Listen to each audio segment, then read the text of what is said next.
It is 1:30. I'll call our October 9th.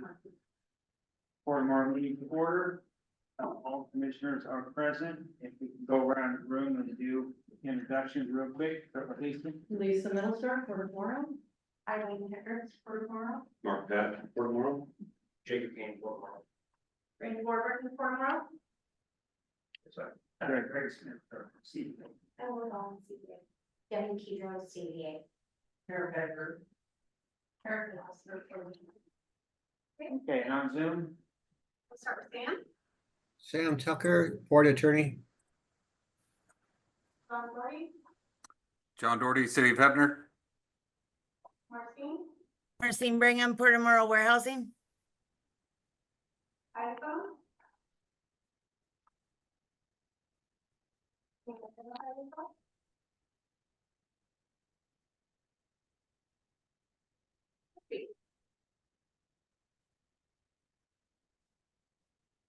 You there, Kirby? Yep, sorry. Kirby Garrett, CFM Advocates. Thank you. all right, thank you, everyone. Next is any conflict of interest declarations. I Don't know that we have action items, but if there is anything on one of the land purchases that are under consideration or in execution, I have actual conflict of interest with family members that have a lease to farm there, so I will abstain from discussion and decision. Okay, anything on the public comment, Russ? No. Okay, one thing before I get started, on our agenda. You wanted to add Yes, the thank you. broadband. Yeah, I think we should give a broadband update to the Port Commission, and I'd be interested also in a DEA modification update if there's any news on that. I'm going to make, please. You DEA. Yeah, DEA modification request, just where it's at in the process. Is it still in Oh, public comment? DQ. Oh, what, I'm sorry. You can tell I'm a farmer. DEA's Mike. You. Okay, anyway, thanks. Okay, yeah, and where you put those? You want those under old business? Wherever, yeah, that's Okay. fine. Just a minute. Okay, and then under new business, I had said CD board appointment, I added that on there late. I think we kind of need to be a little fluid with that one. We may need, we may not, so, I think there's something in executive session first, and then we might come back to that, that's all right, everybody. Okay. All right, so next is our consent agenda. I would move approval of the minutes as presented.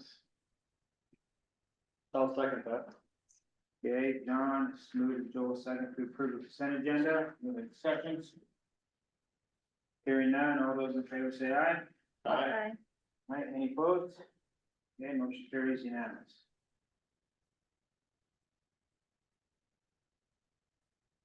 Next is legislative updates. We have Kirby Garrett on the line, so we'll jump up to you, Kirby. All right. Thank you, commissioners. Appreciate, as always, the chance to provide an update. I'll keep things pretty short today. Not a ton to report. Congress is out of session. They will not return until after the election in mid-November. But they left DC at the end of September when they took care of their real primary to-do list item, which was keeping the government funded. House Republicans were unable to pass the bill they wanted to, which would have kicked things into the spring of next year and would have included some voter ID requirements, which would have set up this whole showdown with the Senate. But they couldn't get that bill out of their own chamber. And because they couldn't, they had to pass a clean CR, or continuing resolution, which extends government spending to December 20th. So that gives Congress the month of November, once they come back, and a few weeks in December to negotiate a compromise spending bill. So ultimately, though, the breakdown of the election and where that puts the House and the Senate and the White House for next year, that's going to have a major influence on how both parties approach those discussions and whether they want to delay things until next year So that's going to have a major impact on how those conversations go. The other really interesting dynamic is going to be the need to pass a disaster relief bill between Hurricane Helene, which hit a couple weeks ago, and then incoming Hurricane Milton, which is going to hit here in the next 24 hours or so. FEMA is going to need billions of additional federal appropriations for the disaster relief fund. They also still haven't funded the Baltimore Bridge collapse that happened earlier this year. So ultimately, it looks more and more likely that Congress is going to have to pass some type of a massive year-end funding package that not only funds the government for the year, keeps the lights on, but also addresses those needs, and then extends the National Defense Authorization Act, Water Resources Development, Farm Bill. There's a number of those kind of reauthorizations they've just been kicking down the road. So sure to be an interesting November, December, once they come back. But for now, they're out of DC and on the campaign trail, and we'll see how things shake out on November 5th. Otherwise, kind of turning to Port of Morrow specific items, I've been continuing to talk to the members of the delegation and their staffs about the port's progress on the WIFIA application and just make sure we're keeping them up to speed on that. All have been very helpful. And we are also, on a separate note, still waiting on the Maritime Administration to make award announcements for the Port Infrastructure Development Program.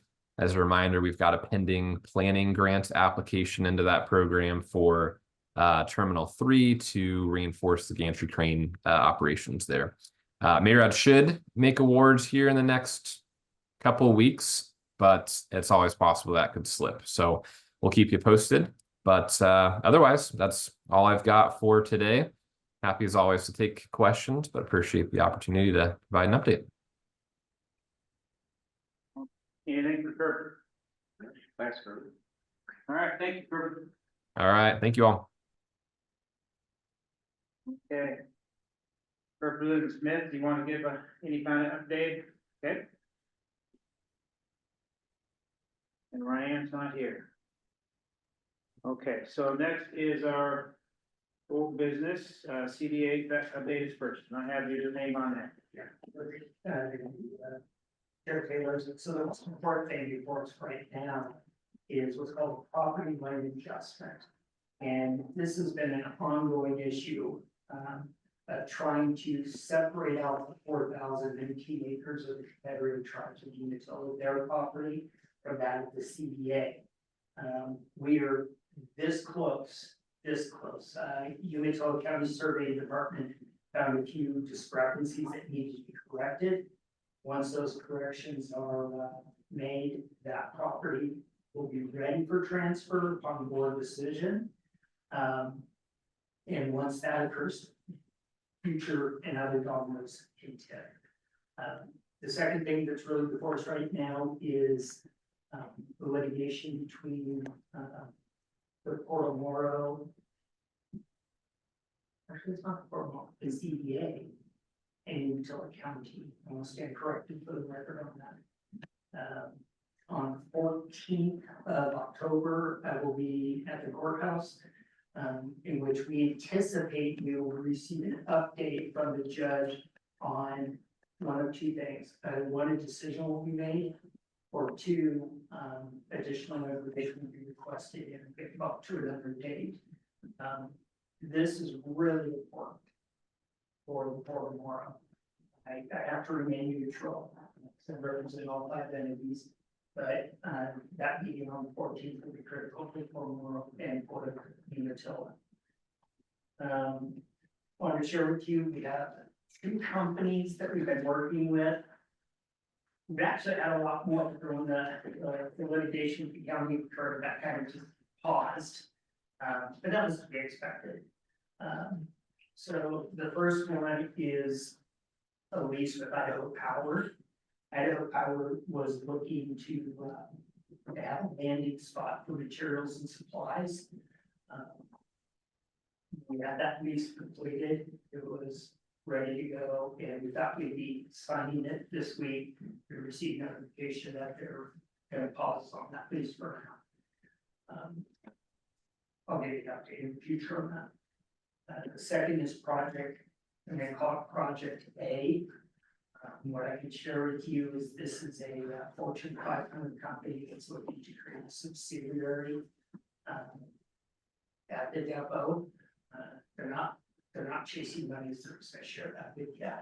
And we've been working on a sales agreement with them for about 18 months. And we'll see how that plays through. The reason this project is so important is because the sales price of that will provide the cash necessary for the CDA to operate without having to hold our hands out to the fire partners. Where would it be located at, Greg? Okay. Where would that project be located at then? It's gonna be so county. Yeah. And that's an excellent question. Part of the challenge the CDA staff has is we're aggressively trying to get the properties split as was directed by the board. And at the same time, we have a handful of companies that are still requesting information. We don't want to lose those opportunities. So what we've been doing on the Morrow County side is if they call us directly, we're contacting them, we welcome them, and then we try to send them over to Lisa.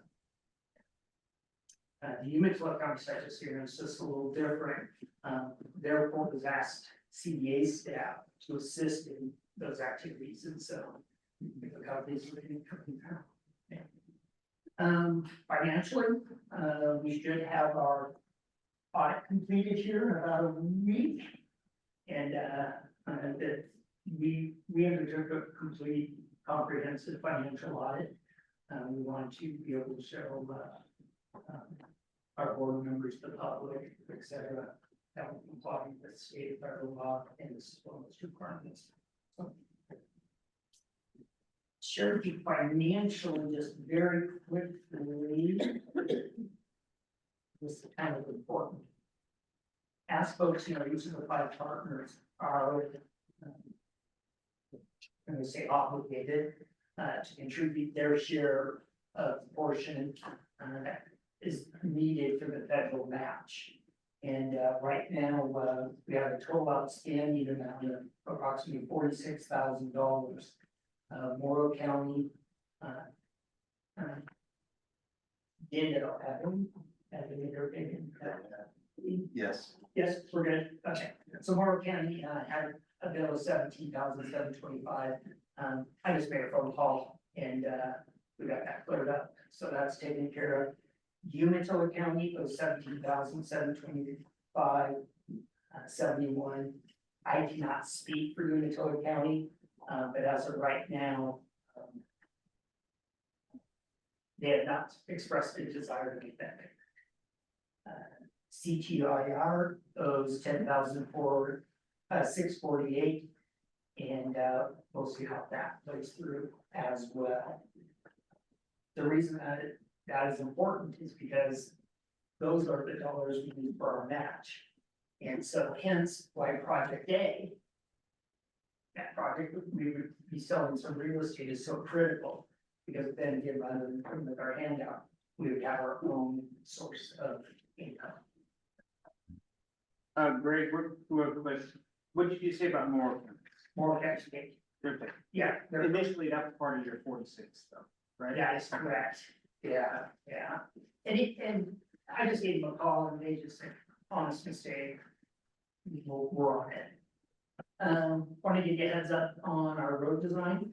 We're heading into 90% design. Fred Ziari and Anderson area have been working through that issue for us. We're excited about that. As soon as we hit 100%, obviously we'll go and present that to you with the other partners. The goal we've had all along is to make sure that those resources have been split equally between the 2 counties, and I think we reached. I know. That's right. Mark, right point. We reached a good agreement on that, so. So we'll see how that goes. Well, another thing that was really interesting, one of the obligations we have with the US Army, the bracket of the US Army, is that we're gonna preserve several cultural resources. One of which was the Oregon Trail, a portion of the Oregon Trail, and the other was an igloo where unfortunately 6 civilians lost their lives.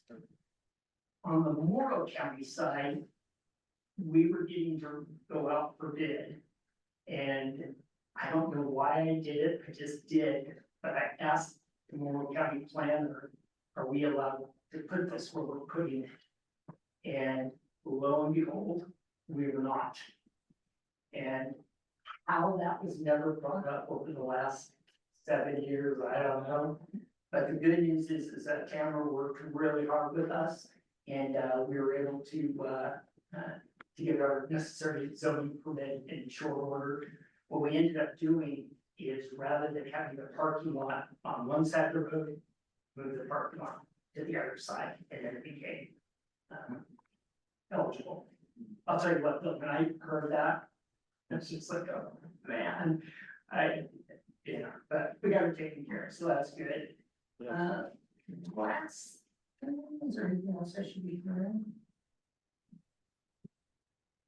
Greg, I have one clarification. The lawsuit filed by Umatilla County is against the CDA, Correct. Port of Morrow, Port of Umatilla, and Morrow County, correct? That is correct. I just wanted to make that clear that It is a sort of individual. Yeah, you're all need to, I apologize, Sure. So we'll see how that plays through. And from the director's perspective, I think you guys are in a position to where the courts will be victorious in that decision.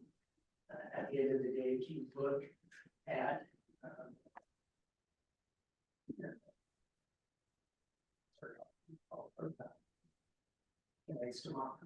it's oh, my mind just like I'm sorry, intergovernmental agreement. I'm sorry. It has for a majority vote. As for a majority vote, and the reality is votes, a motion was made, a vote was taken, and in a 3-2 vote. And reaffirmed with another vote. That's correct. Mr. Chair, go on, but I think that's all I have. Okay. Thank you. Anything else, Director Smith? You covered the road, that was what I was interested in with the road, so. And I promised you, I'll bring it back to you. When we get to Okay. Yeah, All right. Steve. Thank you. Yep. Makes sense. Okay. See you later. Anything else on CDM? meeting Friday. Meeting on Friday. Meeting on Friday.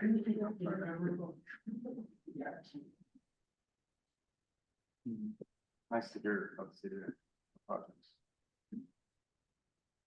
Okay, next is the WIFIA application update.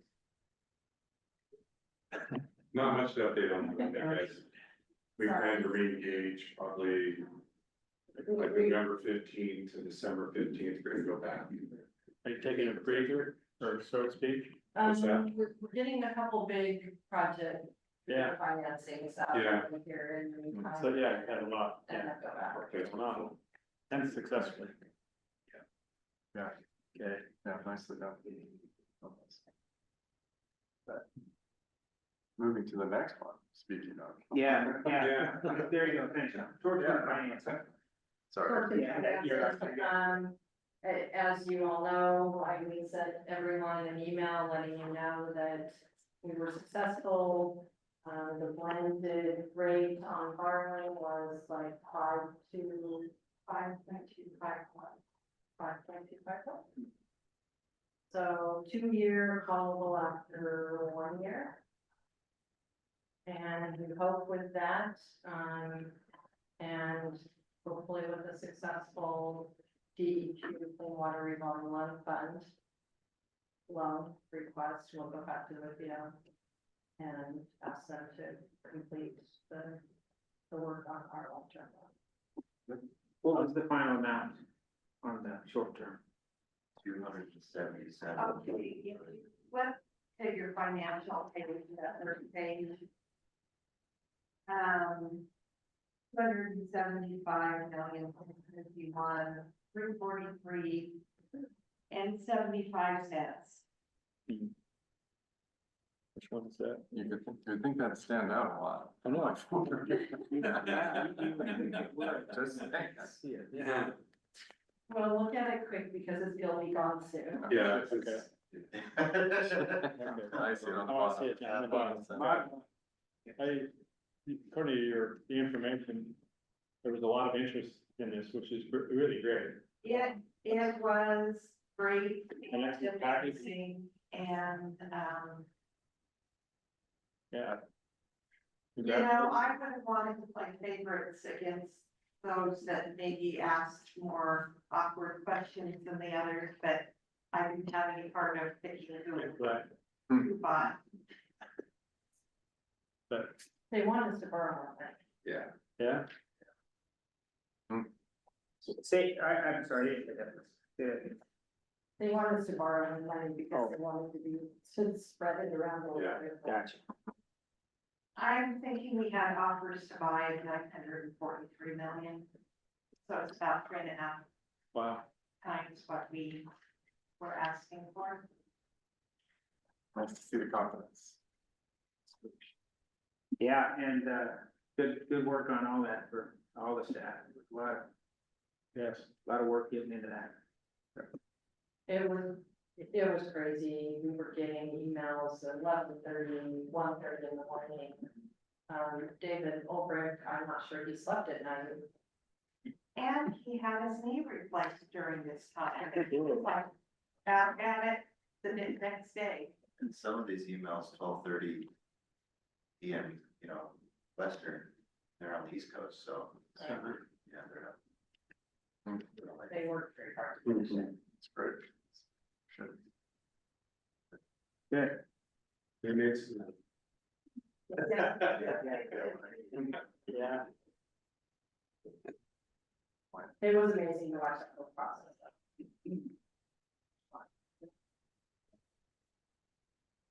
Yeah, there's some big wheels involved in there. Okay, anything else on short-term financing? Land purchase update. I went to the title company, signed a bunch of documents, just before 1 o'clock, and they're still coming in, so, Maria's got a few things for me to sign, Renee Graceful can come up, take it back to the title company for closing. Baptiste is in town, so he was there first thing this morning, ready to sign, but documents are still going back and forth between attorneys and, getting final blessings, so. And the funds are at the title. Funds are at the title company, ready for the transfer, and we've agreed to the price. No hurdles expected. Before we leave, I'm sure it'll all be done. No, not hurdles.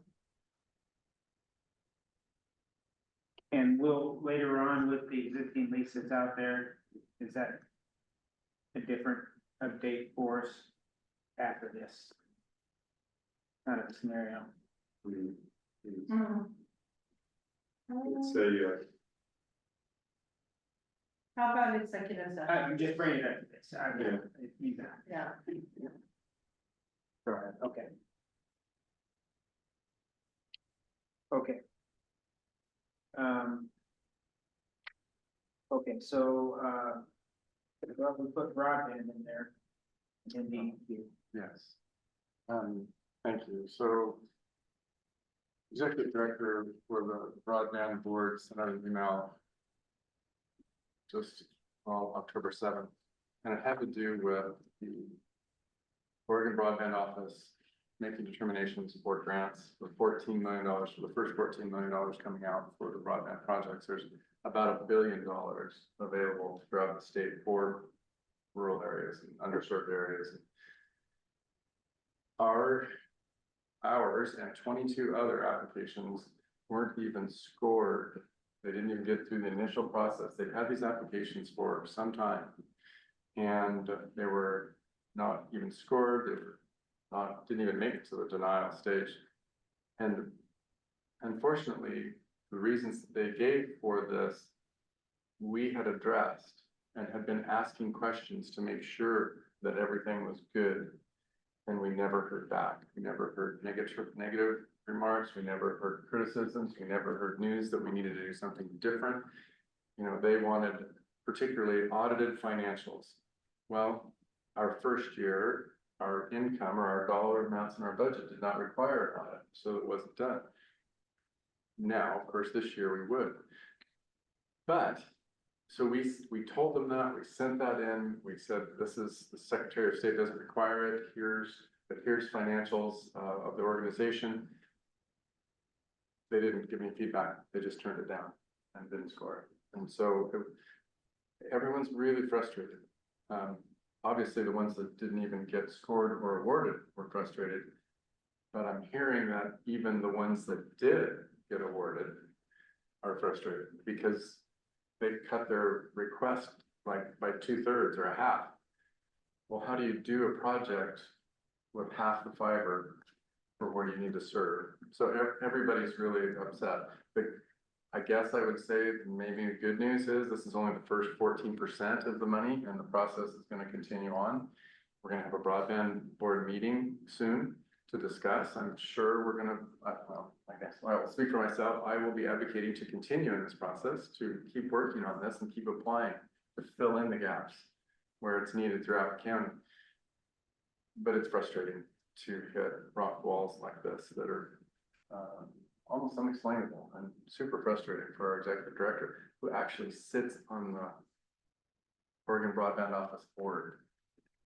And still, they had 2 years to gather applications. The broadband office had them for months and months and months, gave them to their board members for a vote on $143 million with 24 hours notice. They got 24 hours to look at these applications before they voted. So anyway, everybody's pretty frustrated. We hope it improves, so. So I heard everyone in Morrow County was denied. Everyone wants them, even now, okay. That's super frustrating, to say the least. Yeah, 20 us and 22, I think others. I mean, you just have to keep trying. Mhm. And I don't know, we have 2 CPAs in the room, but if you need audited statements for financials, it's probably worth the money to do it. It's gonna hold you back from a box on an application form. Correct me if I'm wrong, Rick, but we have audit company lined up, correct? Right, yeah, and we could do it for each entity separate too, if we had to. Oh, right. I don't think that was the thing. We are gonna have a meeting, hopefully soon to discuss it, because I think we're all frustrated in the process and doesn't make any sense. There's still a lot of money out there, but they're not giving it back, which makes no sense. And it wasn't just that it was West Side applications, they were statewide. I'm afraid I don't know the answer to that. I don't know either. I just talked to Tori, so. that's Oh, what did you? I'm saying. Oh, okay. Oh, that's frustrating. They went right around us. Well, and we've got substantial investment into this procedure already, this project, and worked with a lot of partners to try to get here. Through the whole process, we looked outstanding. So to have this come back for like this, it just doesn't make sense. So I think I would plan at least for us to say we need to get some more information and maybe test their finding. But Great. Frustrating. Is there more than our organization in Morrow County applying? Well, North County had, who was it, PDT Fast? Oh, Fast. yeah. Blue Mountain. Okay. No, Blue Mountain did. Blue Mountain worked through the broadband Yeah. commission to do it, I think, so. Okay. Yeah. Okay. And so how about our DEQ update? The update we have is that Mark got an email inviting him to attend a training session. I think I need to invite that too. Was she? We, You invited me. Okay. I'm also going. Okay, so we had an invitation to a training, in anticipation of awards coming out. As you know, we asked for $1 million, 30-year loan, 2.5%, somewhere in there, maybe under that. And hopefully we'll get that kind of award. I think that we'll probably have some back and forth with questions.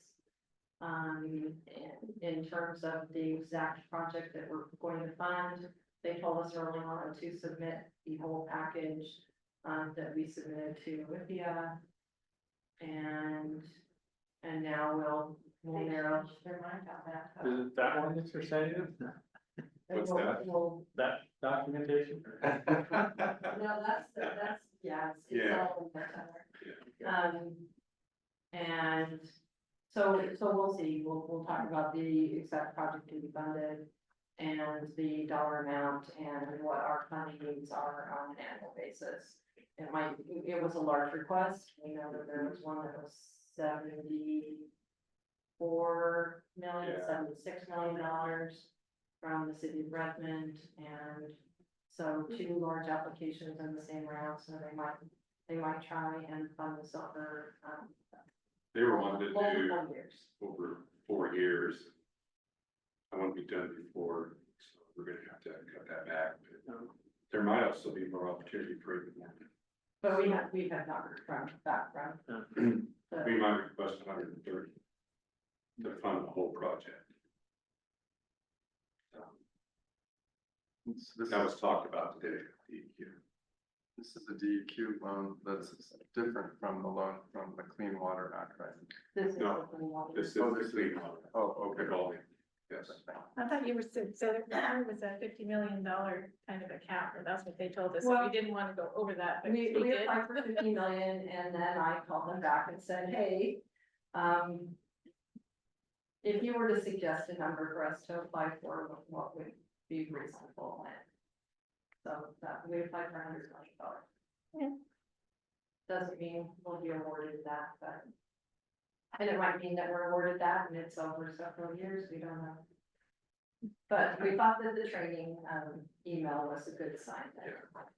It's called loan requirement training. Yeah. Really? Yeah, Mhm. that's what it's called. All right. Way to go. Is that what you were asking for an update on, or did you want? Okay, I thought you I were was talking saying. about the water. confirm it. Well, the modification. Modification. My Well, location.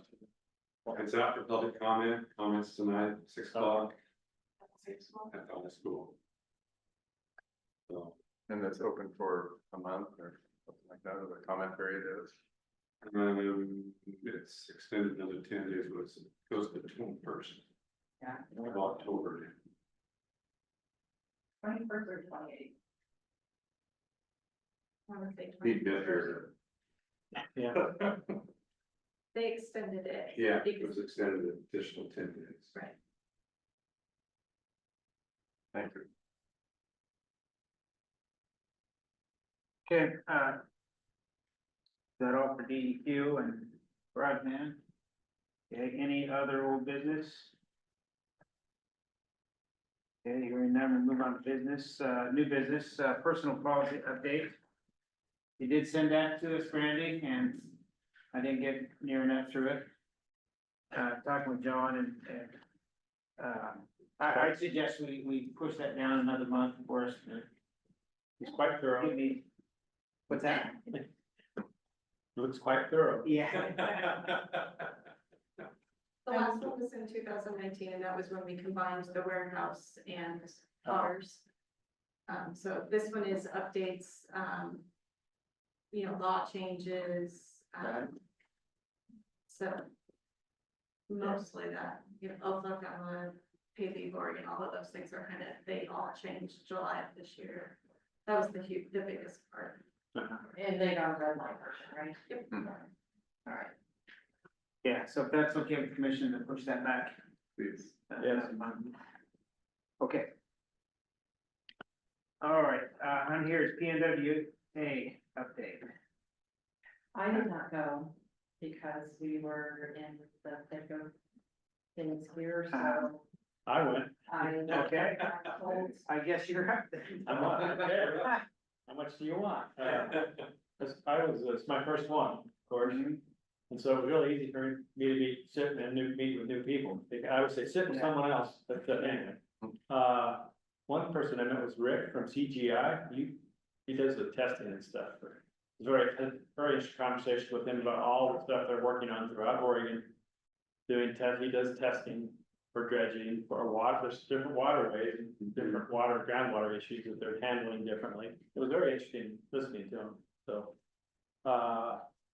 Started out with the U.S. Army Corps of Engineers and the Coast Guard giving reports, which was definitely interesting. I suppose the most interesting is the Coast Guard in the Oregon Bar. But it's been one thing that did come out is to me anyways, McNary Dam is in need of a lot of repairs, maybe so, and they are aware of that and working on it, I guess. Then the next one of the topics throughout the whole affair with salmon issues kept coming up. Some of it good, some of it bad, but for the most part, giving their reports for wanting to work together to solve issues. And it was very good right up until the end in our last meeting with the small, what do they call themselves? The small inland ports and navigation group. And the four-way Indian group, the Nez Perce, Warm Spring, Yakima, Umatilla, and Nez Perce are working to take the dams out on Snake River. So we spent, this group has a two-pronged approach. They have PR, they're doing PR work, they're having ads and about the issue. And then there's a legal issue that's pending and they're working on. So at any rate, it's kind of disappointing after all that, it's a commitment to working together. There was no, we're gonna take them out, and that was frustrating. But they talk about invasive species. That's quite a list of places to go, worried about, but there are some wicked species that can get in waterways and ports that are going to be on the watch for.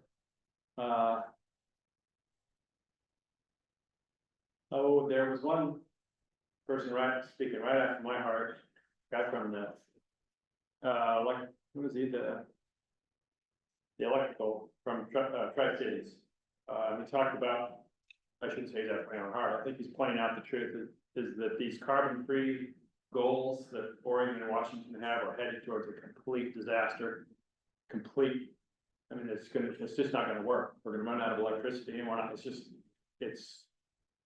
he was in favor of natural gas pending moving to nuclear but yeah, he paints a pretty wicked picture when you're increasing demand and reducing supply.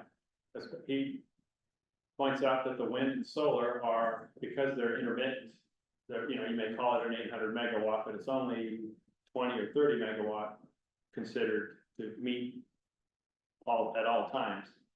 Came within this January of this year, became within a whisker of having a complete shutdown. So anyway, I'm someone speaking up.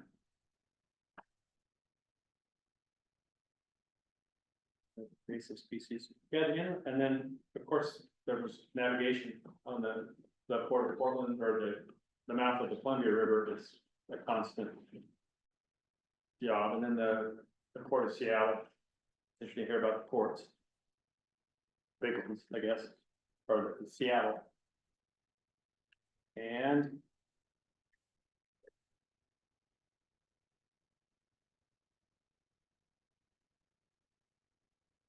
that's probably enough.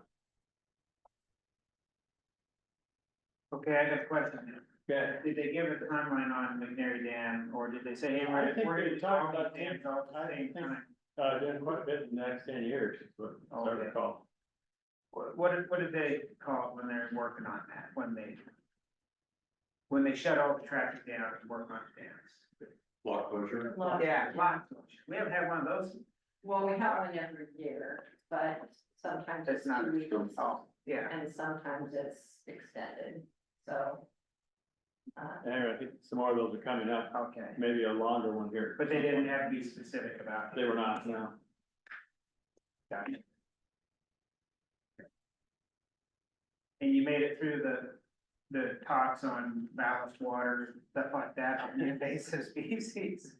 Well, yeah, they had, you know, pictures of invasive, some Oh, yeah. powerful invasive species. Yeah, I made it through the. Yeah, there's all kinds of things on the coast stuff that Oh, there we is. usually don't think about out here. Some of the there's one breed of mussels that will just blow up and they'll cover everything. Yeah. Yeah. So Thank you for going. Okay. It's always good to have somebody from. I think it's, okay. Yeah, I also will report that, several people that didn't know me, but they knew the Port of Morrow. And were very congratulatory about Lisa. So I heard a lot of good things about the Port of Morrow. Good. That inland ports navigation group, that's a group that was formed, to fight against a lawsuit Okay, and biological opinion. So they've been working together for years, and that group typically meets during that conference. okay, so we'll, yeah, and we are part of it. We are part of Part it. of it, We are part of it. Yes. Okay. So we've been part of that for several years. Okay, But no, PNW is, it's a great meeting. They tend to, have their agenda pretty well set. You hear all the regulatory at the beginning and then start, talking more about issues. mhm. But, So, yeah, thank you. okay, yeah, thank you for sending. Yeah. Okay, so next is the CDA board appointment. I think if we can wait on that one. Did you skip on PPA? Oh, Oh, yeah. I didn't need to, but I did, didn't I? You did. Sorry. So I went down to the Dallas to Oregon Public Works Association, and it was the first meeting, annual meeting that I attended of theirs. I honestly, I think since COVID. And I've been on phone calls and legislative calls with OPPA, but it was nice to see all of the other court managers face to face for a change. But David Olbert was there, and he and I spent half the day outside on phone calls trying to get ready for the financing, so. Didn't get a whole lot out of the meeting, but I'm glad that they're back going, so, it's good for. What is David's role there at the Oregon Public Works? He works for special districts and Oregon Public Works Association. Mark Landauer used to work, for special districts as the appointment to run the association. And he ended up with his own, consulting firm doing that work, but no, he attends because he does work for a lot of the.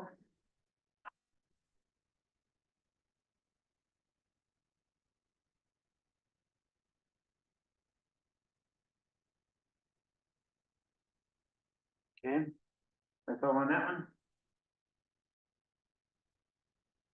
Okay, any other new business that you need to bring up? No.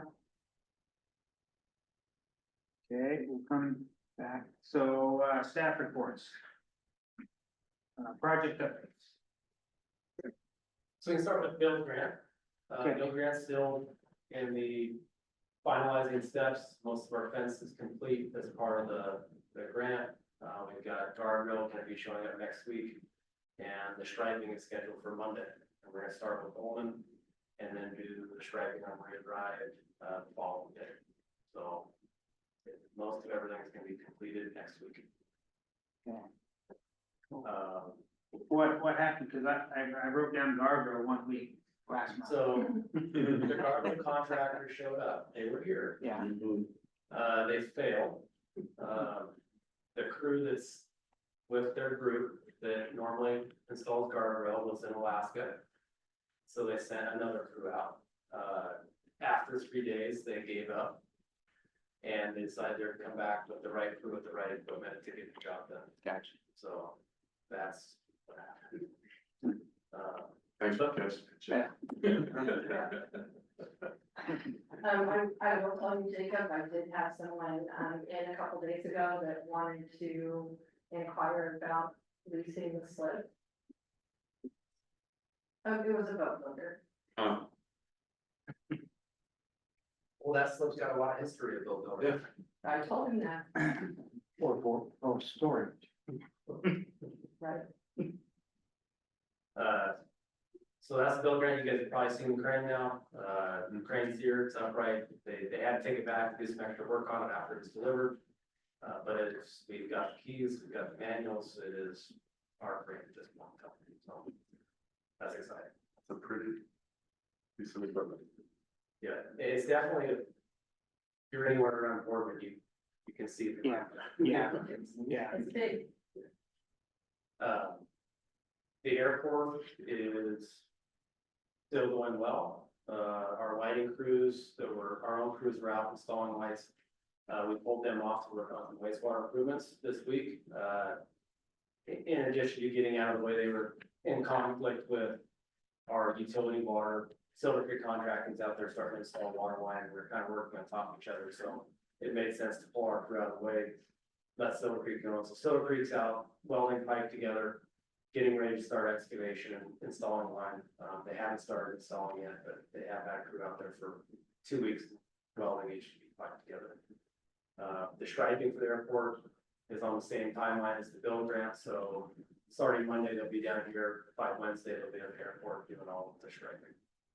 So the last punch items on the airport road project will be the lighting, completion of lighting with our crews, the signs being installed by Tapney.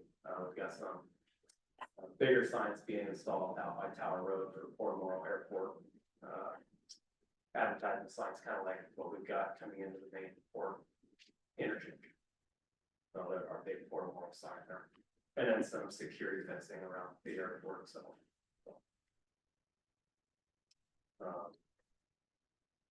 Farm 3 Lagoon, if you've been out there, it's moving right along. They've started importing rock for the blanket drain. They're moving about 30,000 yards a day and making good progress. So I think they've been hauling rock going on 7 days, and they're roughly 350 truckloads a day of rock. And I think I figured out we're going to be doing 4,000 truckloads of rock. So they're just getting started.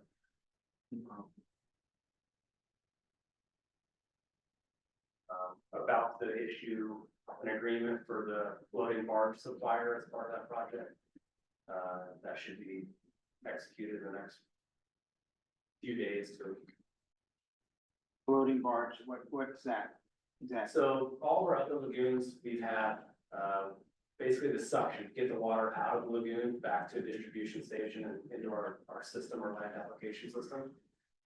Previously, we've done submerged suctions, so they're concrete structures. It's always a complication trying to get the right seal, HDP to concrete in the bottom of the pond. You've got some pretty extreme pressures at the bottom of the 100-foot lagoon. So we've always wanted to do floating pump stations instead of the submerged suctions. Okay. And so we did that on this project. We did it's a segmental pump station. You see them in a lot of mining operations where deep water mines.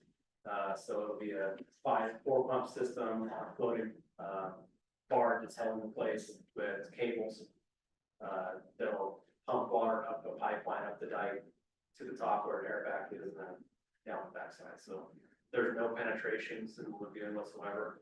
There's no inlet penetrations, no outlet penetrations. So it's all sealed liner, which is really beneficial.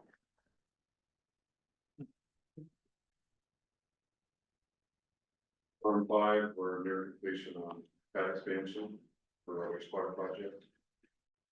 Back next week, they'll be testing that system, and we should be land applying on it sometime next week. That's 780 acres for an application.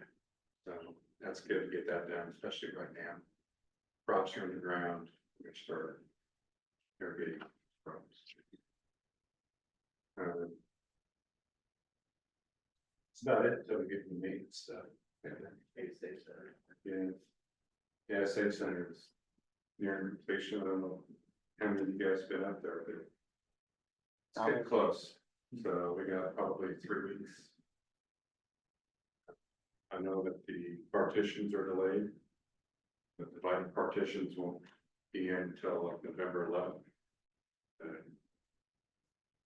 Be fun to see it when it's done. Yeah, sure. Yeah, Any word on the test holes? yeah, DQ is reviewing that happening right now. We had a meeting with them earlier this week. So they're gonna be, they said they needed about 30 days to go through those results. And also GSI will be following through on the EQ requirements to get this thing bucked up all the way to the end. So it may, to get the whole site to where it's supposed to be, it may take us 1 year to 2 years to get it totally completed. But they have been tasked to get it done. GSI is Yes. who are they? They're an engineering firm that we use all the time on water and environmental projects. They're also did test holes testing. They're doing the reports for DEQ. Now, were those new test holes? that you put in? Yes, they're all new. These are all new. And the only part that we tested was for the flood mitigation was going to happen. So we didn't test everywhere. We did get the phase 1 environmental from Morrow County though, which I've shared with you inside along with Jacob and everybody else too. So there are some results in there. Didn't really look. I mean, they found some wood and a few things like that. So there'd be a bunch of, if there was ever going to be a building there, you would have to do a mass excavation. Pull that material out, make sure there was no wood before you could build anything substantial on it. That would might rot, give way, so to speak. Yeah, exactly. Okay. Yeah. But nothing, no alarming chemicals anywhere. That's On our testing, EQ looked at our initial meeting, they were very happy with what they saw there. Next to the creek, so. Yeah, Good, thank you. Then, Jacob, you want to give a kind of an update on secondary treatment? What we've been working on. Yeah, so we've been, on secondary treatment, we've been going back, working with our design consultants, Consor, we've executed an amendment to their design contract to get them working on redesign, which is in line with the discussions had with DEQ on what modifications the plant looks like to save some money. So we're looking at reduced capacity of the plant. We're going from 3 oxidation trains to 2 oxidation trains, a reduction in the number of clarifiers. And so we're still meeting our peak flow demands, but our extra capacity is diminishing. So, we've been working on that with the contractor. We've been sharing information with the contractor, getting revised proposals for different line items of their list of values. And we're inching up on an acceptable dollar amount. So, from start to finish, we executed the change order with Consor a week and a half ago. Their total process is going to be 15 to 20 weeks to get DEQ approvable plans for the modification. But in the meantime, we're working on site grading package to go out so we can get moving on the project before we have ultimate permit in hand. And we went through that with DEQ this morning. I didn't hear any major red flags.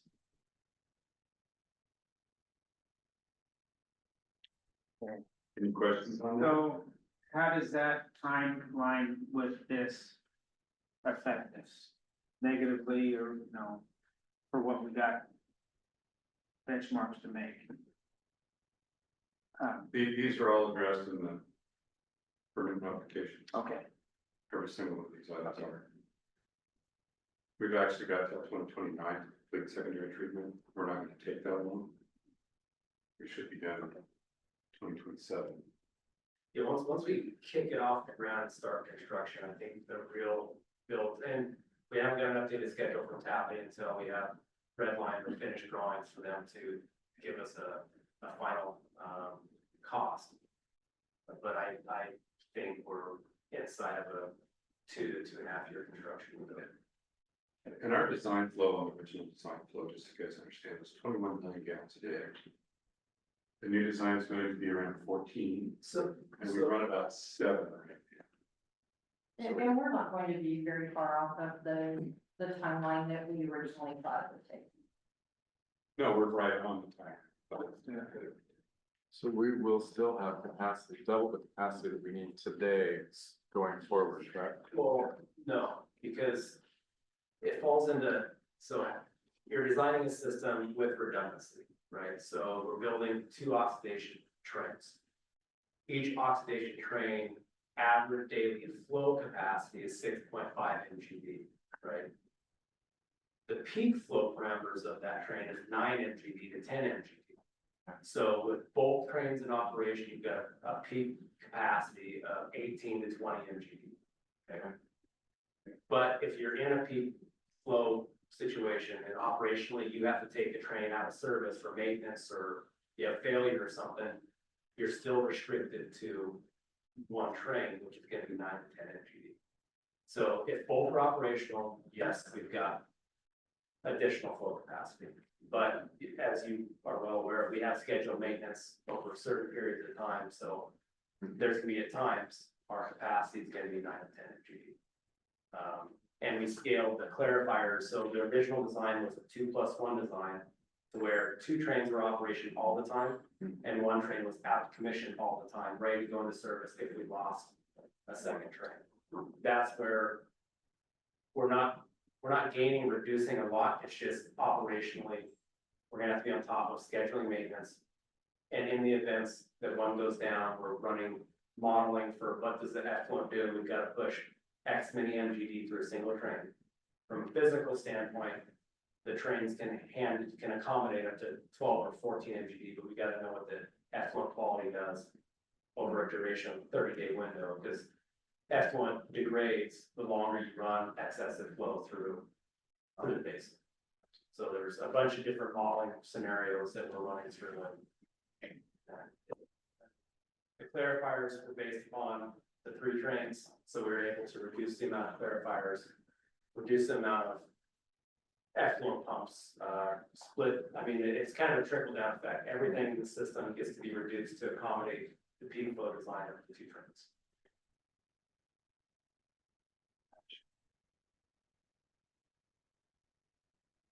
Yeah. Anything else? No. Yeah. Maintenance updates. See, TBR, you still have Farm 5? But Erica has pictures, pretty much what I think you guys were just discussing. Yeah.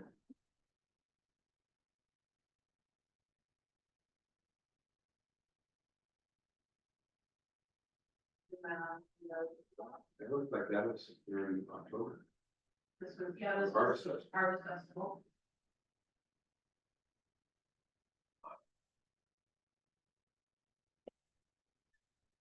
Doing parking.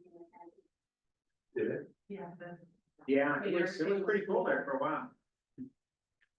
It's good, I had a good turnout. No, there you go, you got a picture. Yeah. And the play equipment's gonna go to the left-hand side of that, to the east side? Yeah, right there, it's being installed, we're working on it. I know. There's a lot of times, and a parking lot would be bigger. And I would think you would be more parking on it. We'll buzz somebody in. I guess we could. There's the racetrack. When you strike it, you can every quarter mile. Yeah. But we're gonna put those flashing signs, those Yeah. speed signs that we have. Right. The line and the quarter mile. Make sure you they shut off at a certain speed. So they do, they shut off at 35, but the data holes. We know how fast people travel, and I was surprised, so at East Beach, the highest speed we've ever seen is 81 miles an hour. I was. I was excited to see. Yeah. No, you really.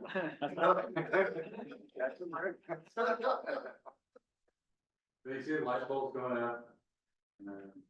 We have pulled off that project for a while. Yeah. We needed to move off, and we'll probably go back on in 30 days or so. Yeah. So that's Yeah. a lot of the HDP, they're welding several thousand feet at a time. Where they can still move around with equipment, but they can just weld one weld and knock out several thousand feet a day. Okay. We saw Greg Harris the other day, he was very excited about the new access road that we built to his grapes. Yeah. He was concerned about the bumpy roads and the scrapes. But he also brought up back maybe some kind of processing for juice. Scrapes. That is still good. You can't see anything from 7:30, so you could just see the quick. Yeah. I haven't driven up there. So we haven't started going vertical yet. There's a big rock layer that has to be installed. That's the 120,000 yards of rock that we're importing from the state line. And then once that gets done and inspected, we'll start going vertical. But yeah, they're moving about 30,000 yards a day. And we asked the operators the other day how much diesel they're burning in a day, and they're burning close to 4,000 gallons of diesel a day. Wow. There's a lot of equipment. It's big. But Can you make the bottom middle big there, Eric? You can really see the depth, so you can see it laid out there. That's gonna be the width of the dike. And that they had to take the dike down to 4 feet below natural grade to put in this layer of rock everywhere to tie it into natural grade. Okay, so the D shape, like, I guess. Yeah. Okay, that's the dike. Okay. So you can see the pivot on the left-hand side. Yeah. Where we use the set, half of the circle is Okay. the reason the shape ended up the way it is. It's definitely not the most efficient shape to build upon, but it's the most efficient use of irrigated land. Sure.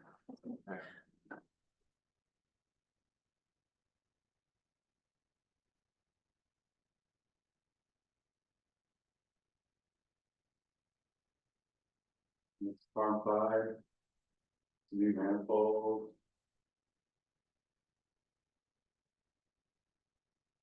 We still got some, after we get the wastewater portion complete this week. We'll still have to go back up this next spring and do some freshwater tie-ins to that structure. Right now, we're just concentrating on getting it operational. Wastewater.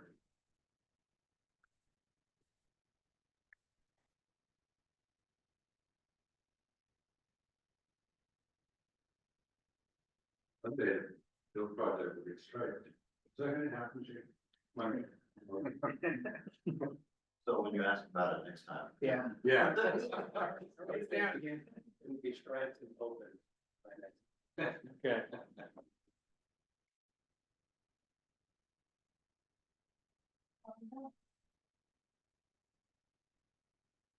So does the boom on the crane always stay up?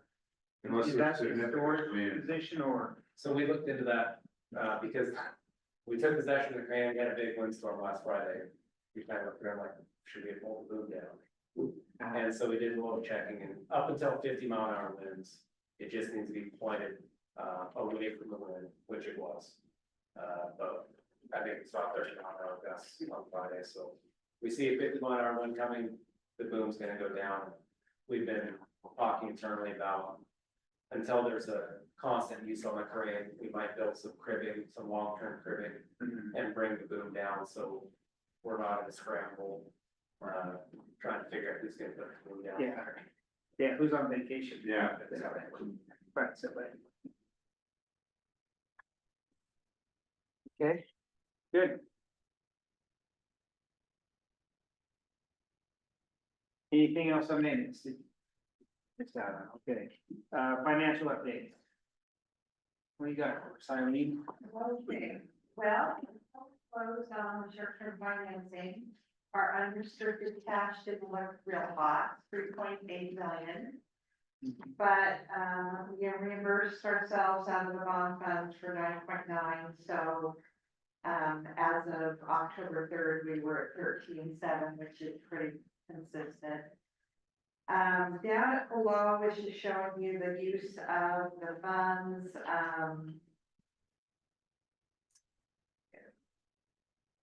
the one piece to, do improvements on Farm 5 did not qualify for tax exempt financing, so that's why that piece is so small. So that's the taxable piece. And,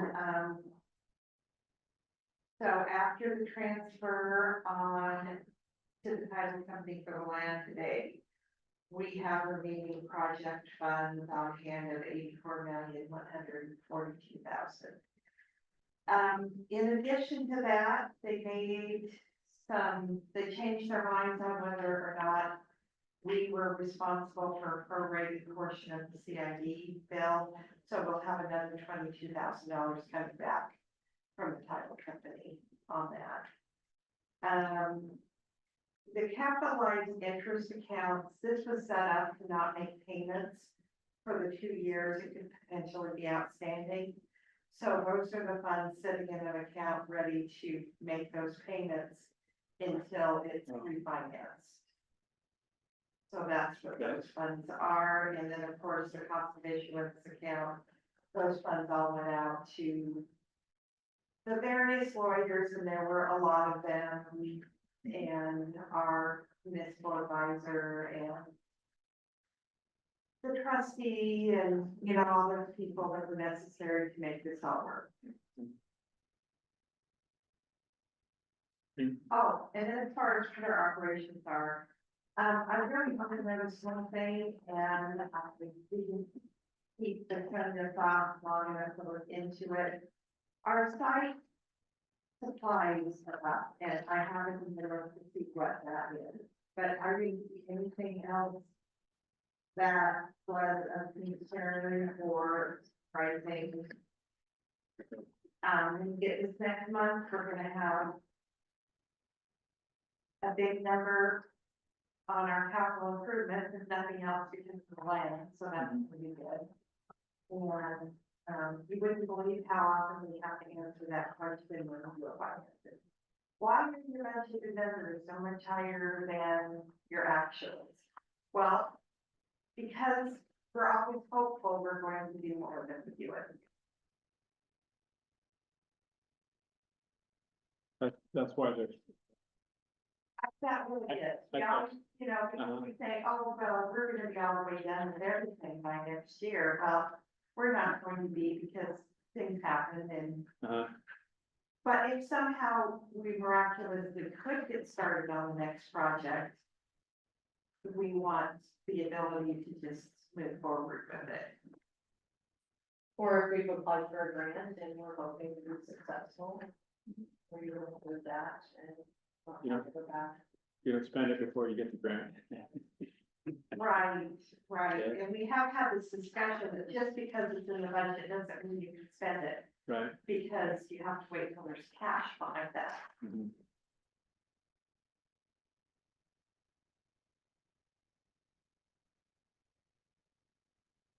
Okay, any other questions for Eileen? Okay, usage report, got that in there? Okay, you'll see that water usage is at 82% of where it was last year. That's pretty much across the board on all of our major water users. West and West was at 75% of normal, East was at 85% of normal. The others, well, Coyote Springs is cyclical depending on water flow over dams. So, that all has to do with weather and Coyote Springs because they're cogen. And when there's not a lot of power generated over the dams, they work hard. Oh. And when there's tons of water going over the dam, they don't work much. So they're balancing. Okay. Yes.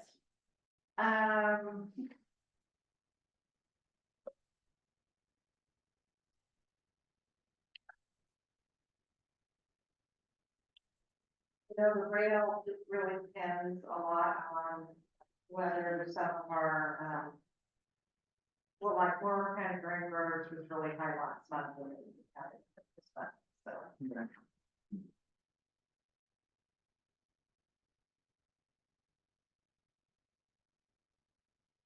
The down 18% for fresh water is at our request for conservation.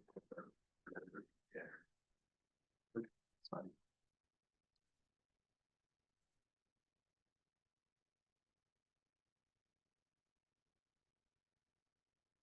Anybody have any other questions on usage reports? Good. Any other for staff? We need to go on, okay? Move on to, other reports here, Willow Creek Valley Economic Development Group. Kim's iPad's on there, is that? Kim Crestport That is there? me, yes. Right ahead. Yes. So we don't have a lot of changes for last month. We did complete the renovation of the Hepner Community Hub and WICFED and Hepner Chamber and Howard and Beth Bryant and Willow Creek Parks District and also Hepner Community Foundation moved their offices. Tomorrow, Hepner Chamber will host their first luncheon here. And then they have some a social after hours on Thursday and some small business training here on Friday. So kind of hit the ground running there. The building turned out beautiful. We had 2 applications for our new construction program grants. So they qualify and we'll be helping them with a $40,000 contribution to offset the costs that we can't match in our community for that. And still have all of our other programs. Look forward to getting settled in our new spot and to serving our community better with better space. So I think that's probably it, unless there's any questions. Sam, is there any update you can give on childcare facility possibilities, or is that in a formative stage? Or? Well, I know that Katie Murray, who's on the board for Hepner Daycare and also works here, has been working really hard. We found a potential spot. It's owned by the school district. They're getting a little bit of pushback. I think we can overcome it if we know all of the concerns. We can probably address them. It would be a great spot for the daycare. That's been their biggest hurdle. I mean, they've had lots of support with funding, but finding a place to put anything is very difficult here with the floodplain situations and also just a lack of buildable ground. Thank you. Any other questions for Kim? Willow Creek? Yeah. The building is beautiful, by the way. Yeah, thank you. Thank you. Thank you, guys. Before it started, so I'm anxious to see it now. Yeah, it's gorgeous. Good. Thank you, Kim. Thank you.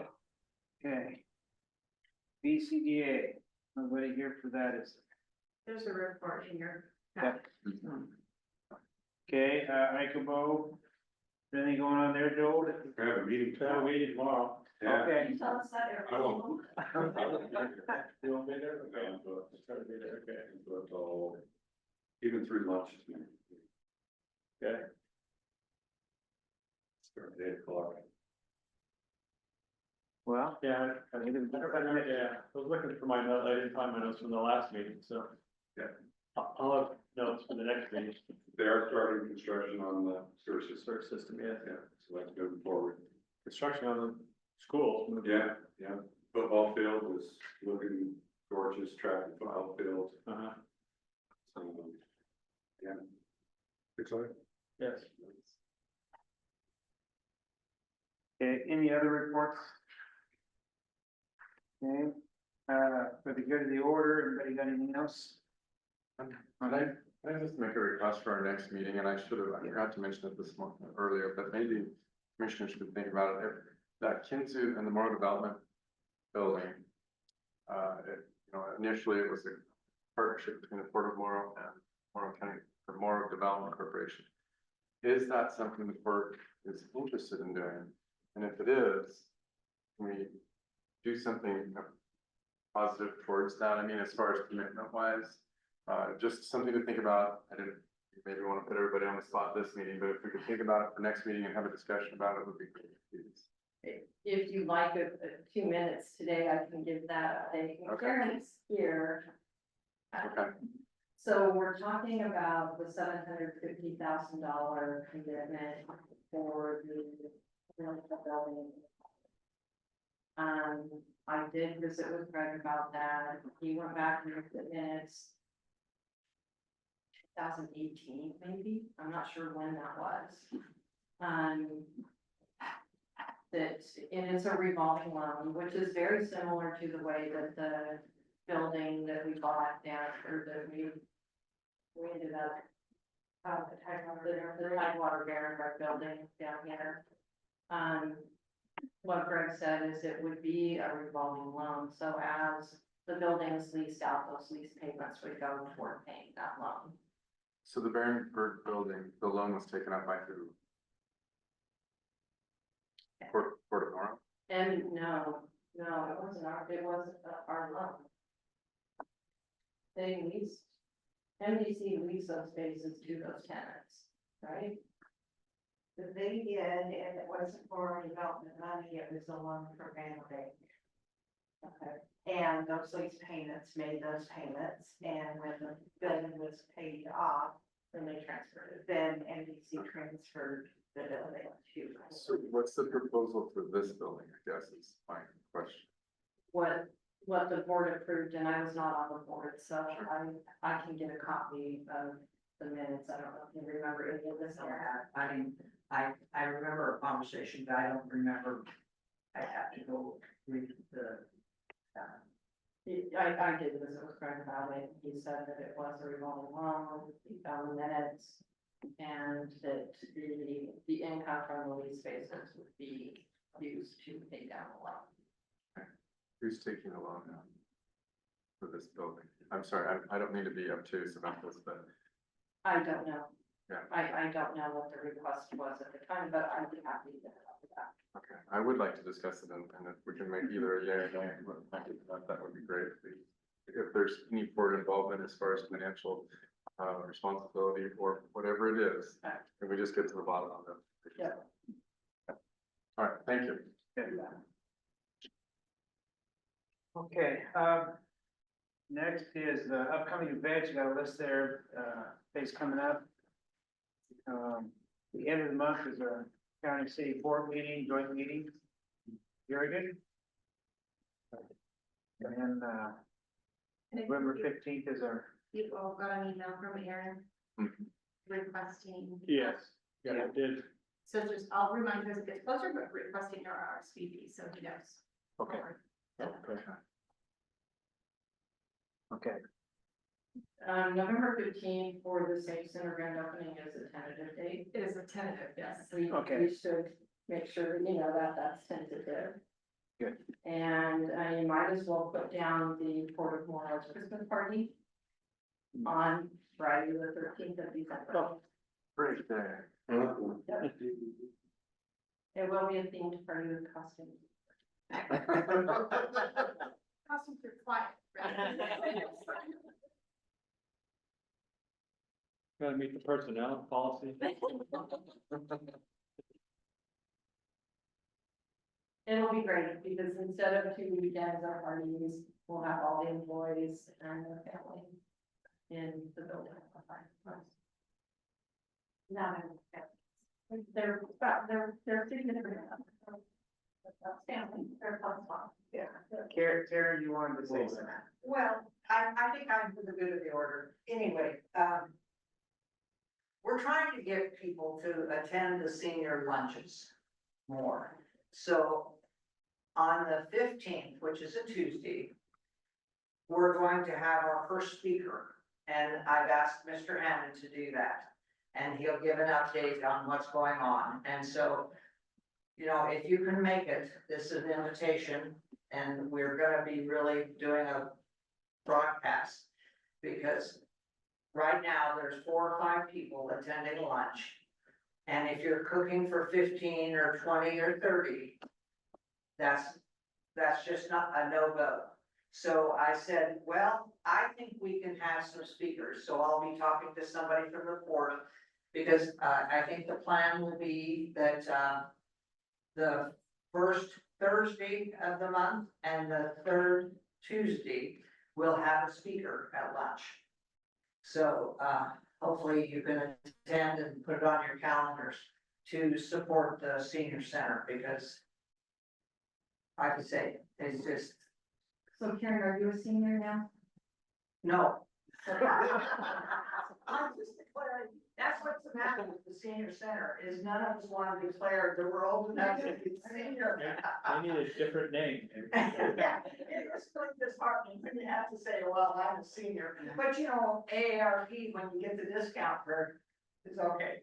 But anyway, I'd like to invite you and put it on your calendar and try to get, and you know, by the way, they do takeout. And so if you have, like, you know, if some of you, you know, you can do 5 lunches, I don't care, and you're not gonna eat cheaper, I think even it's $5 for seniors.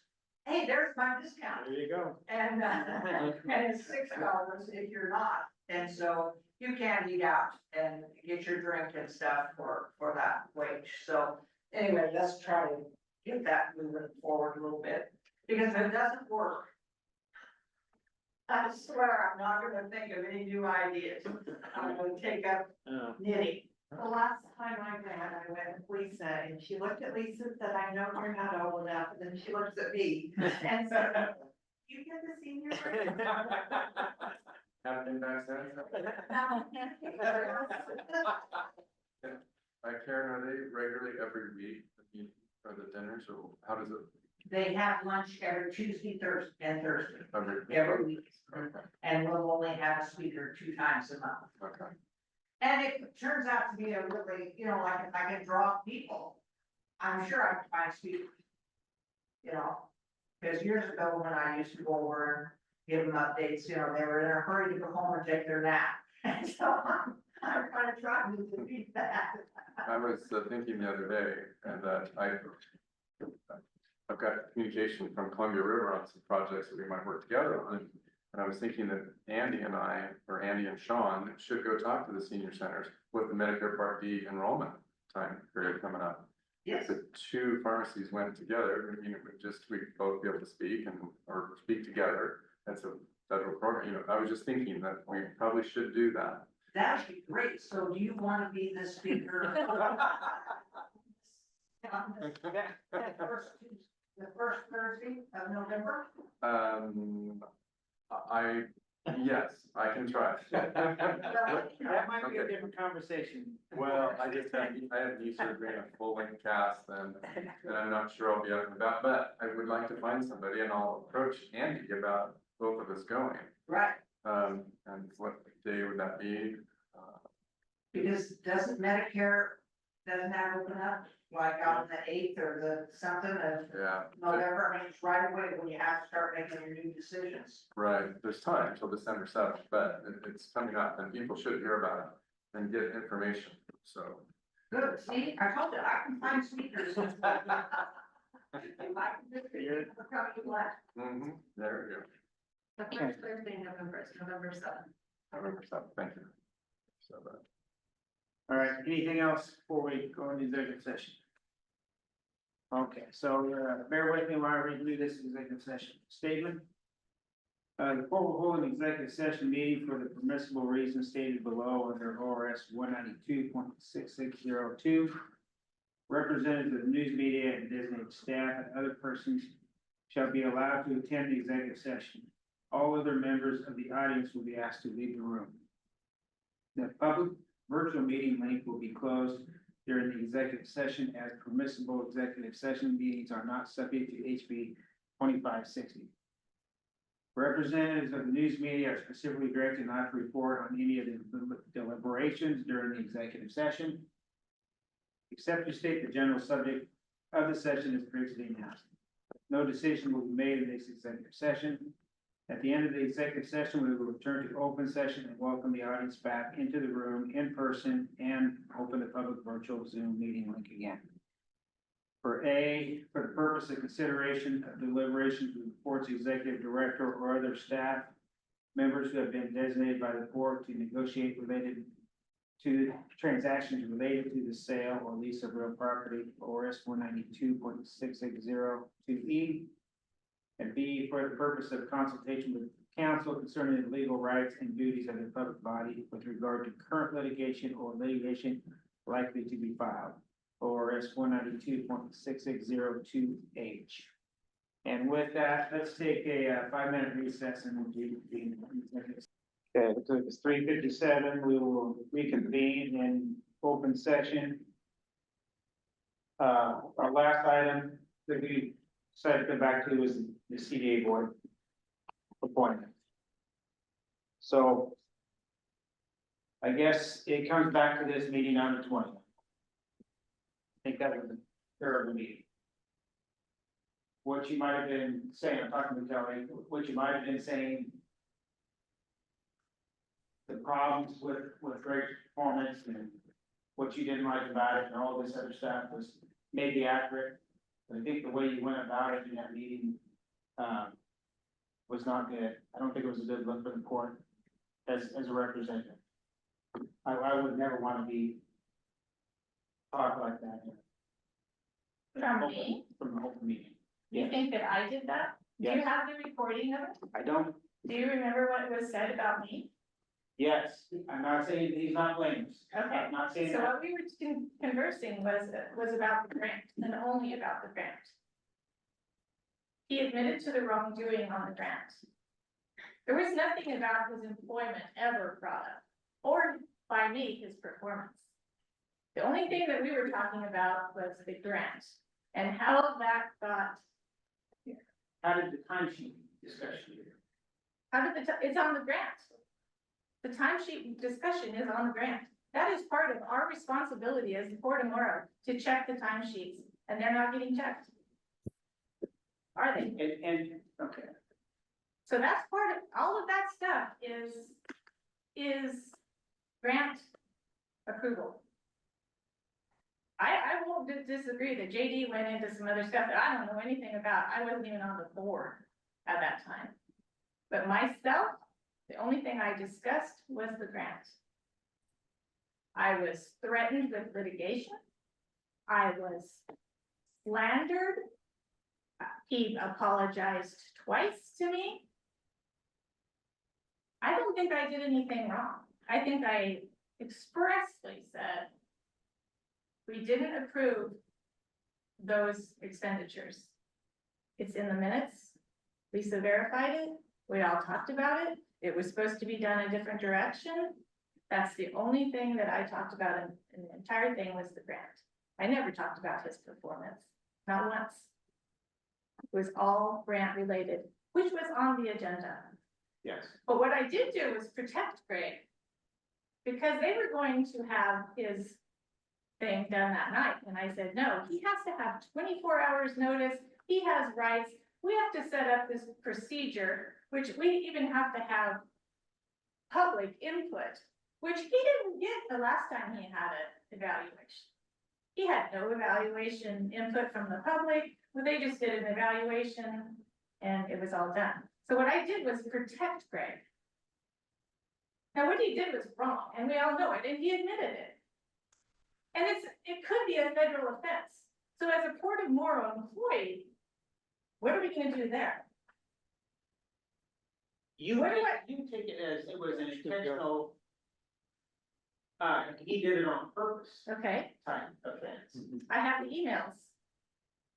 Are you getting the emails? No. Okay, I have all of the public records requests. Greg Smith negotiated with the OLDCC. He knew what was in the CD, in the agreement. 5 people have access to the portal. 3 CDA employees and Lisa and Eileen. We know who approved it. We know when it was approved. Greg knew exactly what was in it. It wasn't an error. He negotiated it. Of course he knew what was in it. Are you talking money now, or the statement that the board, the CDA board approved? The statement in the narrative 3 times stated that the grant was approved by the CDA. The grant was never approved by the CDA. That's a fact. You're talking about the salary and stuff. The grant was approved. It's The on grant was it's on the never, portal. the grant was approved before it came to us. The grant was approved by the federal government, But you May did- 6th, But you 16th. did, you did okay the grant.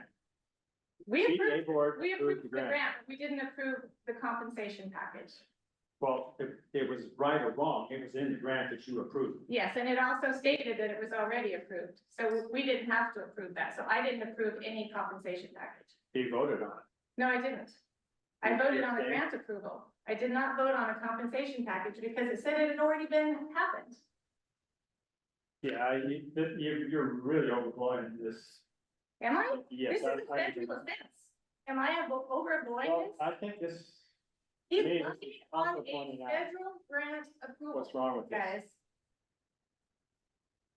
This is, and this is our employee. We have a problem. I don't view him as our employee myself. Okay, if he's a CDA, you know, we've discussed it, he admitted it, he knows what he did, there was no error. Well, when you say he admitted, you said, all I heard was that he owned, yeah, Okay. he should have looked at it. You don't think he knew it was in there? He wrote it, he negotiated it. He started at 238,000, and they said no.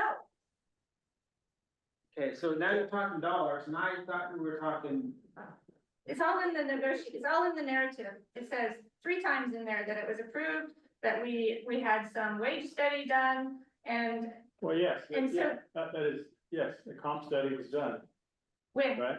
by who? Well, I don't know, have you looked at it, why not? We don't have one, Yes, but that's there isn't what one done. it's saying, that's what the grant, yeah, The grant says there's one, but there is none. yes, well, there should be one. didn't Greg give examples of other entities? Yeah, and it was denied, Okay, Denied by the CDA board. denied by the CDA board. His raise was denied by the CDA board, okay, it never happened, What? it But- never happened. but wasn't that It was part of denied. what Kim Husey said, go negotiate with the army? No, we approve, the CDA has the authority to approve the grant funding. We set his compensation, we hire and fire him, we discipline him, we have all those things in our IGA. That's the CDU board. Yes. Yes, we have all of those things. We set his compensation, we do his reviews, we do all of that. It was never done. His compensation package on the December 11th meeting says, we went into executive session, we had this thing, and nothing came out of it on the compensation package. So it was denied. Was never approved. It was never approved, you keep saying denied, that's quite different than never approved, Okay, there was no action taken on it. right? That's quite different than Is it? denied.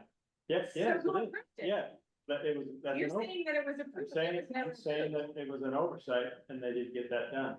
It was an oversight? Yes, They- it very they- could be. Okay, I'm gonna send you some emails that say, we know that it hasn't been approved yet. Debbie Pedro. January something. We know this hasn't been approved yet, but we're sending it anyway.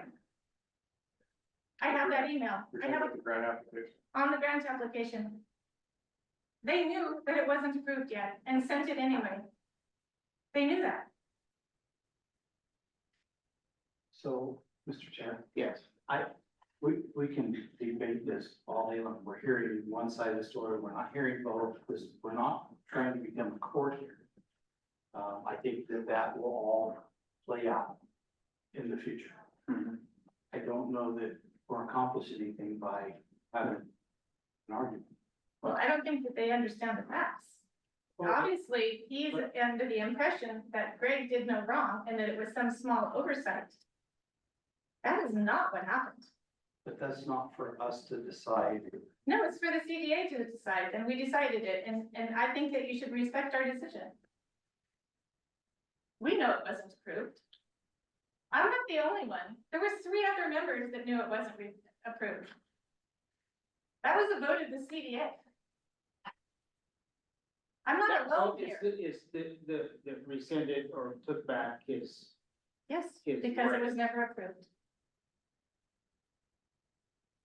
That was a 3-member vote, in a Yes. 5-member board. Yeah. It was.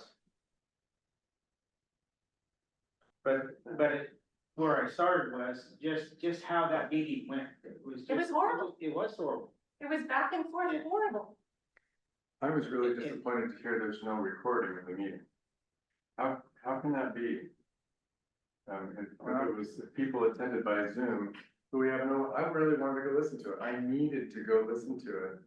And there's no recording. Of course, there's a recording of it. It said it was being recorded. No? Is it? Where's the recording then? You tell us. I'll go get the computers. We'll have Sheila. It's in there.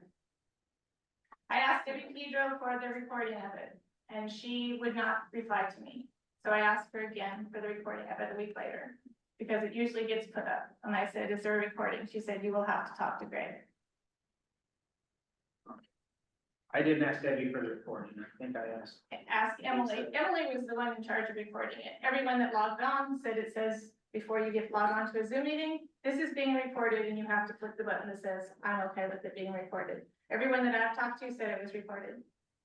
So Zoom will know if it's recorded. just to ask a clarifying question, so anybody can record. Oh, I can record it. I can screen time it. So anybody can record Zoom. Correct. It asks. So it doesn't mean that they recorded, somebody recorded. No, it says Zoom is recording it.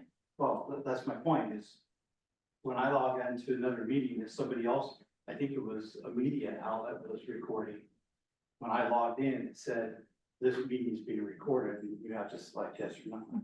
That's So not all. it doesn't necessarily, I'm just clarifying, it doesn't necessarily mean that the host of the meeting is recording, somebody is recording. No, it means the host of the meeting is No, recording. he's not. It doesn't. It's all in your settings. I have it, if somebody wants to record it, that they have to ask my permission. You can have it set up that anybody can, you can allow anybody to record. So if So it's it would be easy to find. I think we'll find it. I think Zoom keeps those records. I think that we will be able to get that recording. I was just listening and, Randy, you mentioned that the person that may want to make the complaints was just saying that they wish that people would go to Greg. But then, you mentioned that you asked, Debbie, mentioned that you asked, I asked Lisa if it was. yeah, so I mentioned that, you mentioned the other one, who's Emily? Emily. So it's happening that we're not going to Greg. I guess it was the point I'm trying to make. So it is happening, but I just found it interesting that it's not just one person that's going to, other than the director, I guess is what I'm saying. Could I intervene? I want to clarify something if that's possible, Mr. Chairman. Yes. You have, I'm afraid that if I don't clarify this, somebody will say, well, you sat silent when this was said. The statement was that the pay was cut retroactively. There was a great deal of confusion about this. I was seeking some direction from somebody in a position of authority other than somebody who was listening at the meeting, who wasn't one of the members, about this. And we had to get a payroll out. And I said, I'm very concerned about getting a payroll out without the proper direction in writing from somebody in a position of authority at CDA.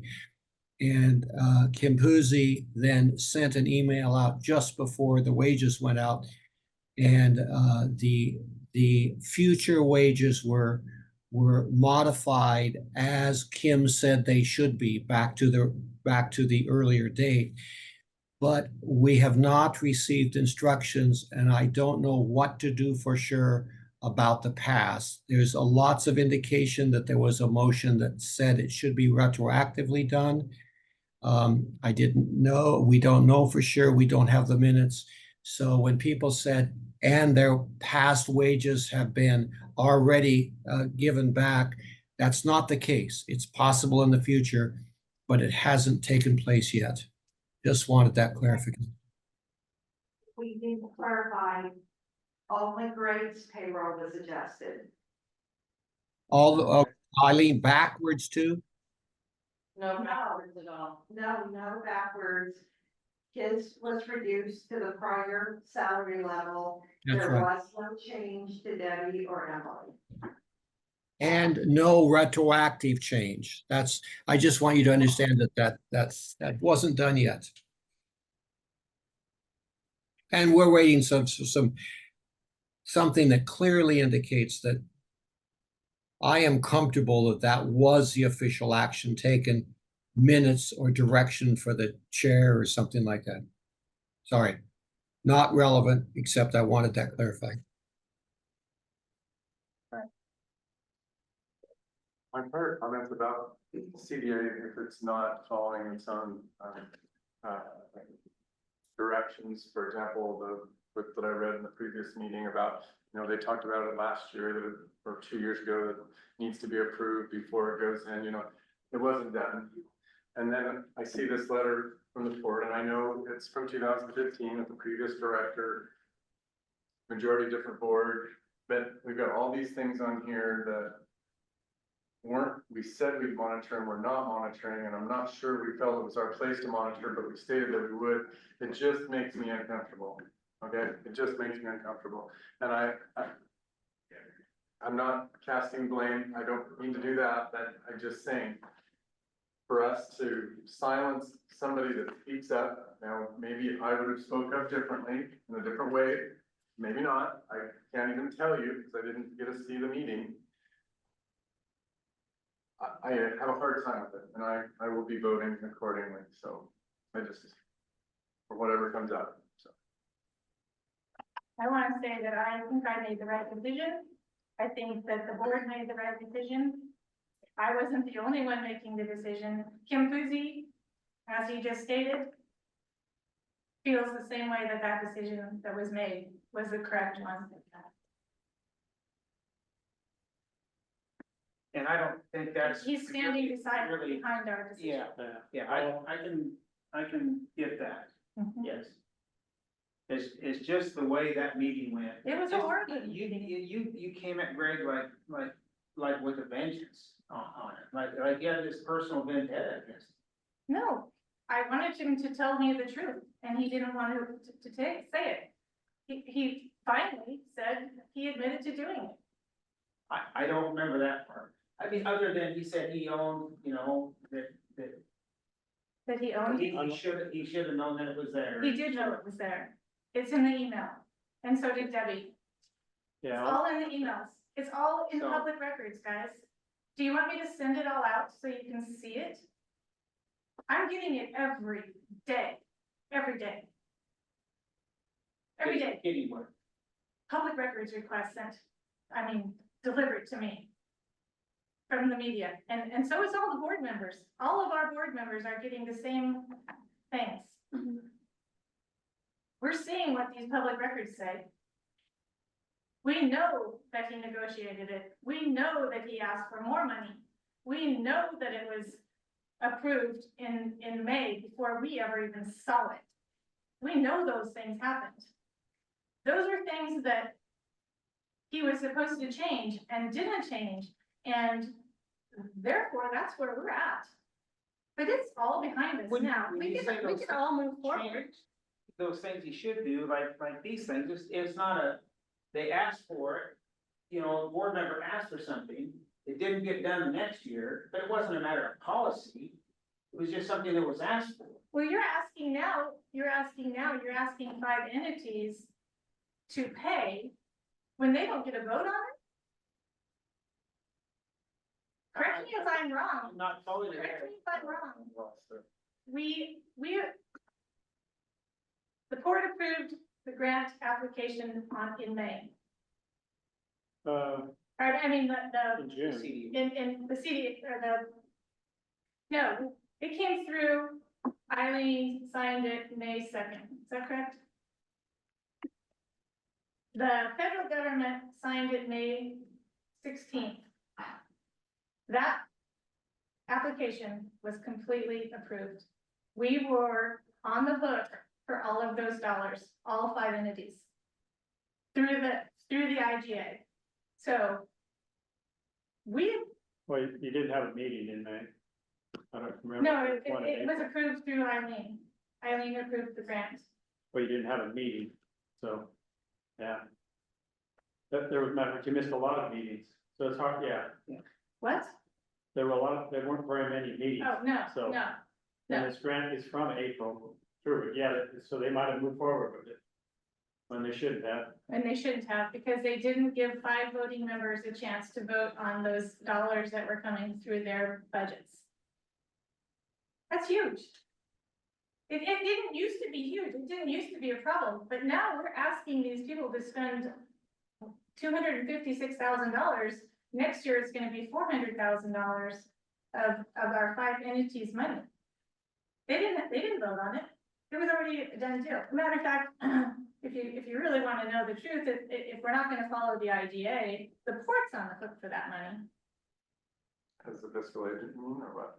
As, No, it was one of the five. as the grantee. I mean, if those people that say, they come back and they say, we didn't vote on that. If the CDA board didn't want, if those members didn't want to pay that. It was because- too late. It has to be paid. We signed the agreement. We are the grant holders. The Port of Morrow is on the hook for that money. But they could have changed that later on, No. if they would have voted no. Hey, we don't want Eileen said in an email to me that changing that approved grant through the federal government would be nearly impossible. No. You said I said that You, in an email. in an email? Mm-hmm. No, said I changing it we locally could would not be- have- I said we could not have physically gone in and made that change. Right, The change was made by Tim Robert from. right, BCC. right. But you're talking about the narrative, right? No. I'm talking about the entire grant. You're asking 2 different questions. Right. Okay, so I don't believe you heard this, but I got a phone call from Tim Robert the Monday after this meeting. He is the federal representative to us on that grant. He said he understood there was going to be a pay reduction. I said, I read that in the paper, I have not received any formal notification of that. And he told me that, well, when it does happen, to let him know, because there will be a modification of the grant to lower the federal amount. He said that the plan had been to ratchet down the federal participation in the CDA as soon as the property transferred. But because we were proposing an increase in costs, they decided to keep the federal level at the same position longer. But if in fact the costs are not going up, their portion is going down, which means for the most part, the partners' participation's going to be the same. Is what he told me. I have not yet notified him because I don't actually have that email that says to lower grades, but I should send that to him and tell him that we did reduce his effective whatever date we did that at. And that I'm waiting further direction from the CBA board. I think we're all waiting for the minutes. We were all hoping that we would come up with a Zoom recording. Whether that happens or not, I don't know. But the minutes haven't been sent out. I asked for the minutes to be added to this meeting, this week, because I don't even know why. The whole reading was started out, no one would even approve the minutes. Yeah. I made a motion, I mean, there was tension in that room from the get-go. I tried to get the minutes approved and nobody wanted to approve that. That is the, you know, it's not me. You guys think it's all me, but I'm causing all this trouble. I couldn't get a second on a minutes and nobody could say why. Because everyone is mad in that whole entire room, everyone. And they should be probably. I don't see it as dire issue. You don't have to sit there and listen to it, and you're not getting emails every day, and you're not seeing these public records requests, and every day something new comes up. I just got an email, and I'm glad to share it, that says that, you know, we're responsible to track the record, and that now I'm seeing that Greg Smith was in session for a month and logged Oregon per diem amounts for 32 days. And we still paid him a full entire wage at the CDA. That's the oversight that needs to happen, and it's not happening. And yeah, I'm frustrated because I'm blamed with everything. We did this to our own partners, guys. They're not happy with us. Where do our partners come in? When you say that? They're voting against things that should be, you can't get them to approve minutes. You saw it? Yeah. It was very awkward. I don't know what's going on. It's like, what is going on here? You know, I really don't think all this anger helps matters at all. It doesn't. And It doesn't at all. No, I'm referring to you, Kelly. You really go after people and you really gotta keep, That's because Yeah. I'm always attacked. you're attacked. Well, I've heard your attacks. I haven't heard. In the meeting the other morning, and you guys talk about the way I talk about people, and let's remind ourselves that we had a public meeting and we talked about Greg Smith getting fired in a public meeting. Well, we were all there. We all heard it. We're all guilty I of don't know it. what you're referring to.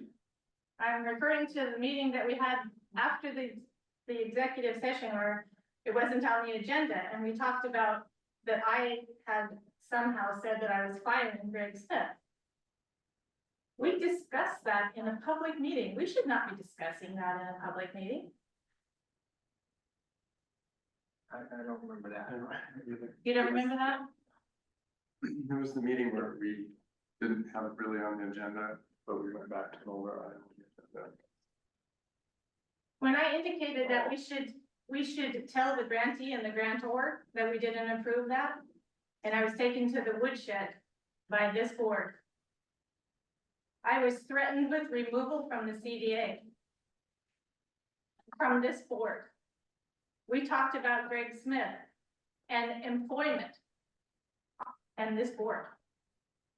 And now I'm being, So my comments, if you go back and listen to the recording, my comments were that I felt removal of Lisa, who's been on the CDA board for 30+ years, has all the history, was a mistake on our part.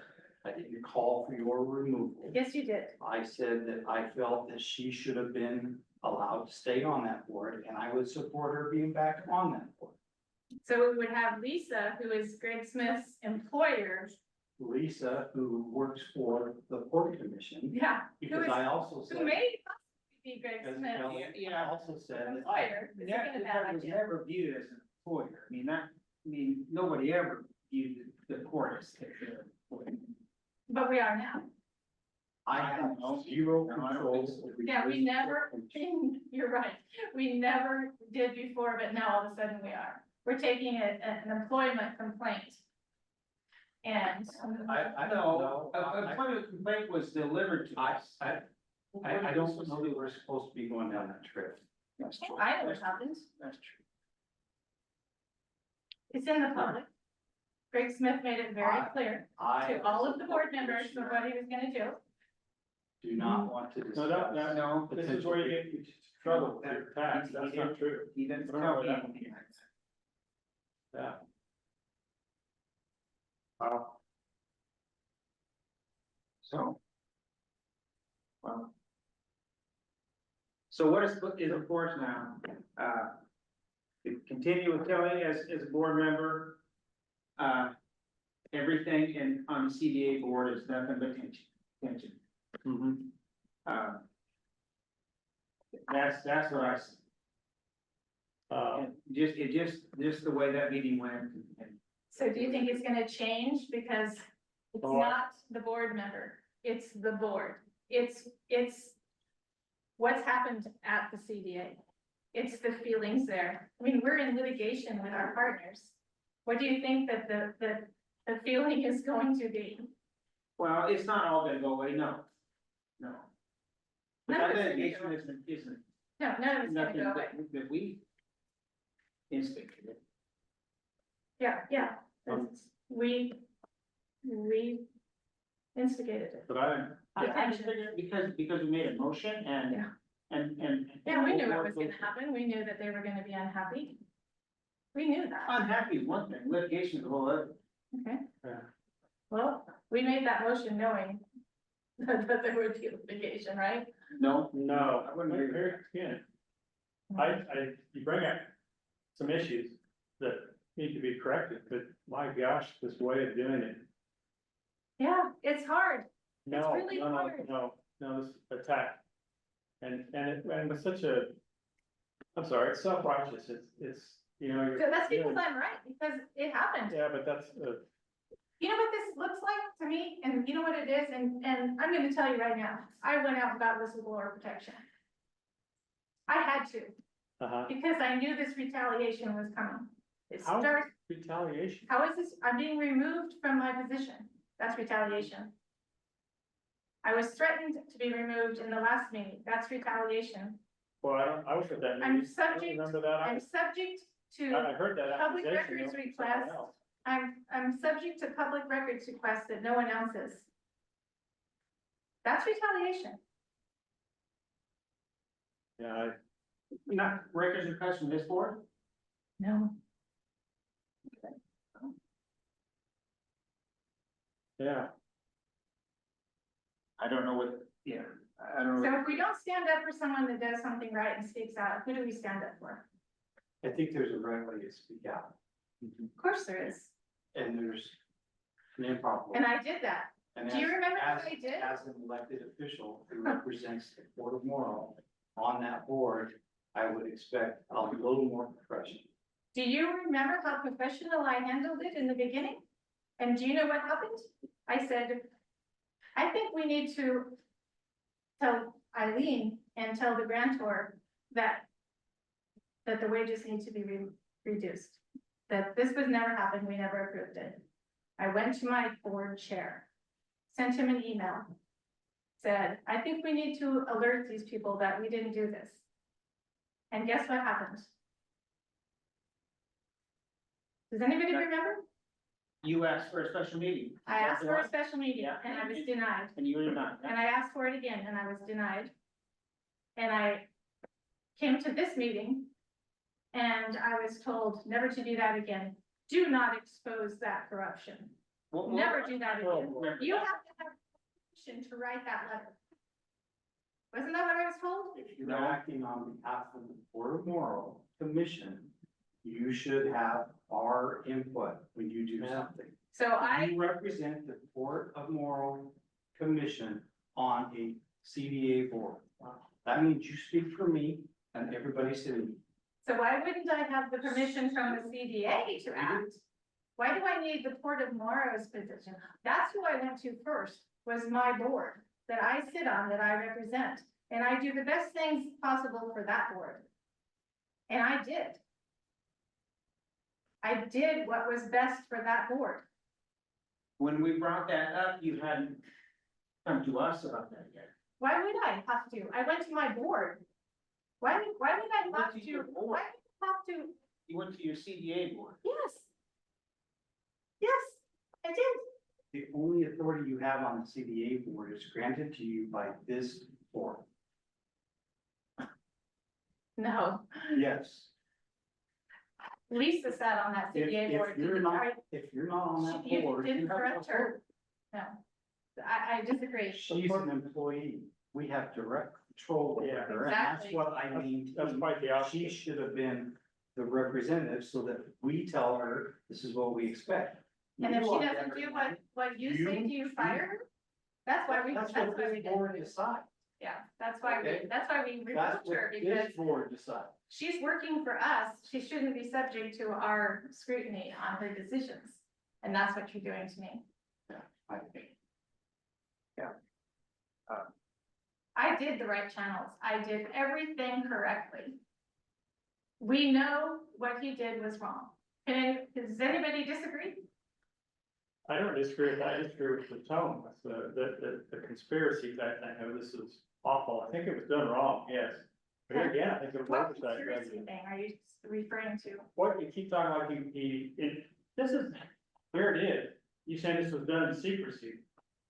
And behind everybody's back, you get it, it's really easy to get.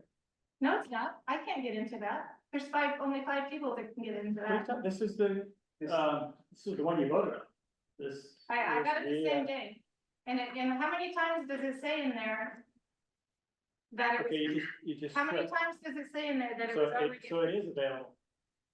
It was available that day. I cannot go in and get that. Matter of fact, I can't even talk to Okay, the. I can go in and get it, I can go in and get it, you can go in and get it. Where can you get it from? It's on the minutes of the June 25th meeting. I'm talking about getting it before you're talking about. Yes, I got it that day. I got it the same day that we voted on it. I'm saying, you keep suggesting this was something done in secret, well, here it is, it was done wrong. But if they were trying to be secret, why would they, my gosh, here it is. Can you get it, or do you have access to the portal to get into that, to see that it was done It's on wrong the, before? it's on the CDA, Before it was form. approved? It's on the CDA. No, it's form. not. Yes, it is. Eileen, how many people have access to that? To the- You guys are talking two different things. It's the grant. So let's hold on. You're talking two different things.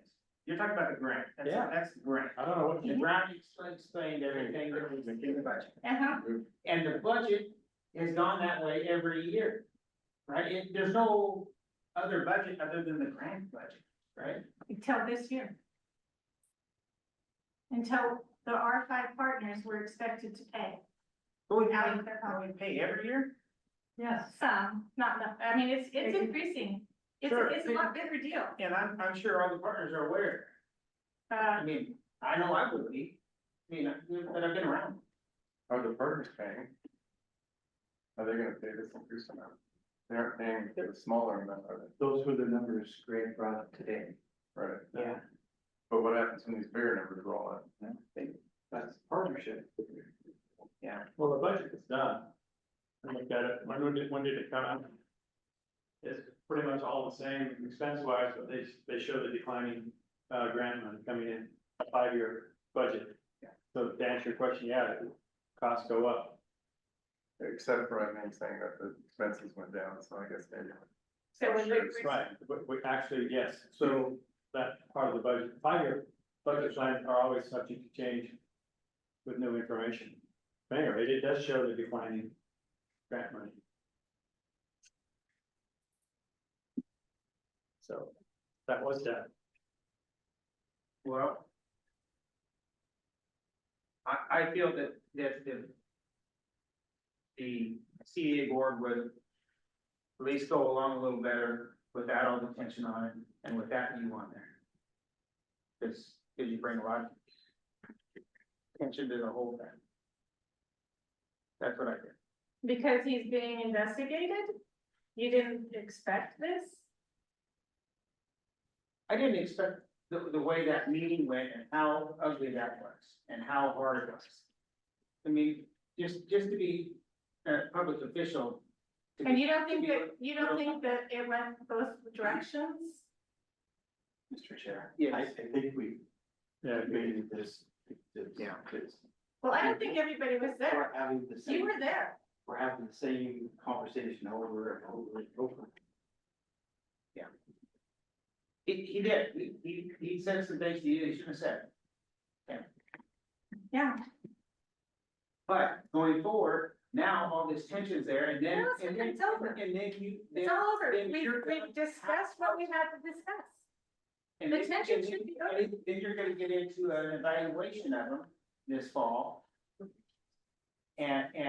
And there's 5 people on the board. How's that? And there's 5 people on the board that's gonna evaluate them. And so it just looks like you have an axe to grind. And that looks, and that seems. I to don't me- have any axe to grind with anybody except for someone that didn't do things properly and they need to be adjusted. That's the only thing that I have said. And the only thing that I said in that meeting. And I can bring you whatever you need to see that suggests anything different. The tone might have not been well. I admit it. It was, when you ask questions and the answers are so snide and so horrid, we just asked a question. We know that it wasn't approved. Lisa spoke at that meeting. Everyone spoke at that meeting. The FBI is gonna investigate this. Trust me, it's already happened. DOD is investigating it. I'm getting calls all the time. And what am I supposed to do? What would you guys like me to do? How am I gonna answer this?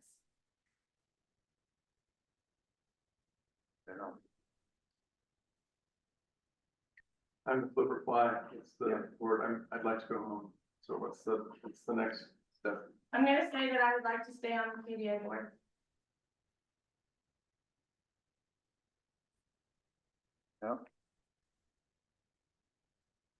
I'll make a motion to replace Kelly on the CDA board. To remove, not replace her in the position. I'll second that motion.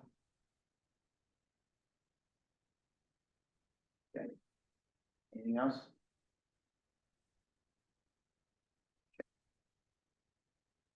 All those in favor say aye. Aye? Aye. Aye. Opposed? No. No.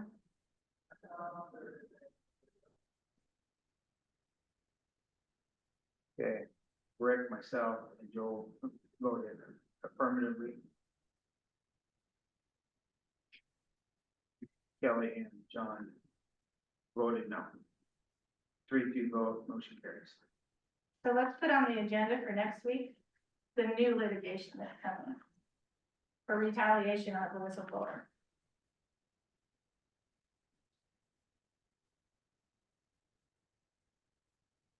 There we have, an appointment, they have a meeting Friday. They do. Right. So, on your agenda, does it talk about appointment, replacement? Do we No. have the ability to? It just says board appointment, so I don't think that would cover any. Sam, do you think we have the ability to, based on our agenda, have the replacement vote today, or do we need to have a special meeting? I believe you have the right to replace that person today, if that was your vote.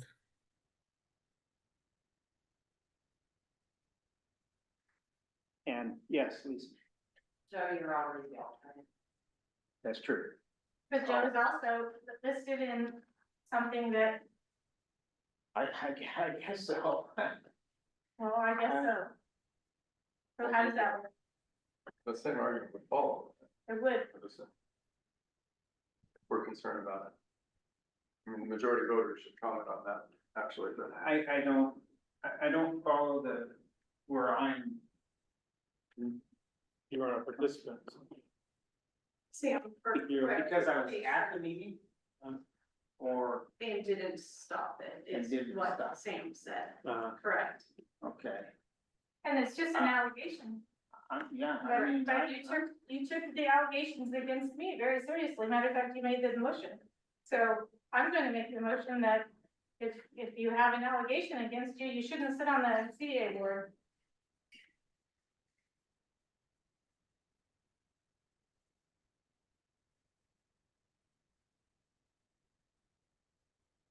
And, If, hearing no second, motion dies.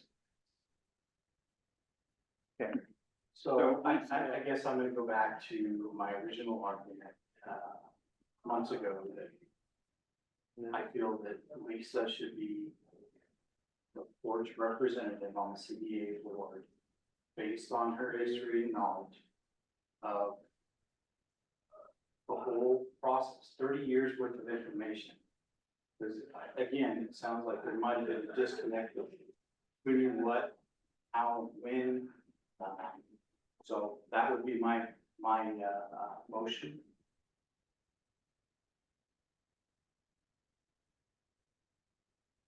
is there a second to that motion? Are you in agreement with that? No, no, and I'm not here on Friday, by the way, I'm on vacation, So if you're not wanting to represent that, then I would withdraw my motion. Okay. I don't want to put staff in a position where they're not wanting to do something. and I'm only saying that because you specifically made a decision to have an elected official on the board.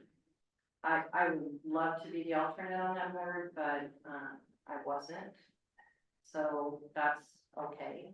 I certainly don't want to go on there now.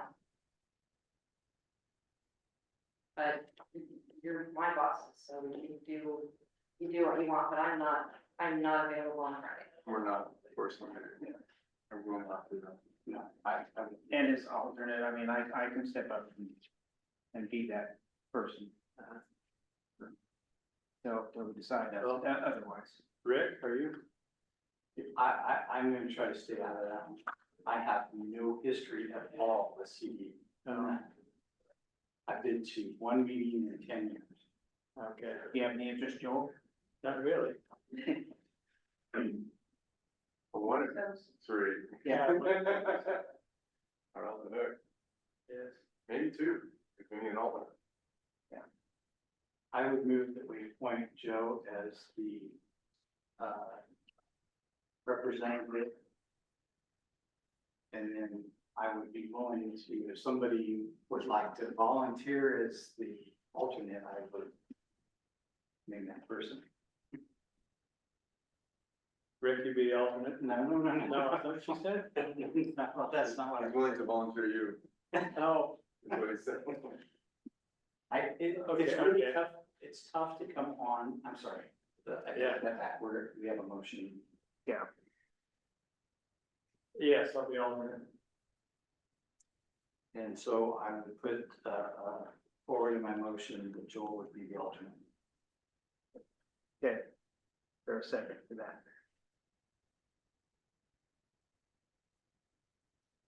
I can't, can I second it? So I'll second it. Okay, any other discussion? Hearing none, all those in favor, say aye. Aye. Aye. Aye. All those opposed? No. No, Okay. John and Kelly are no. Joe, Rick, and Joe are yes. So, got that. Squared away.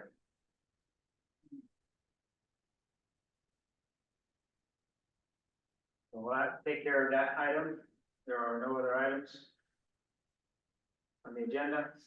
It is, it's like 4:45. I'll adjourn our meeting. Thank you. thank you, Sam.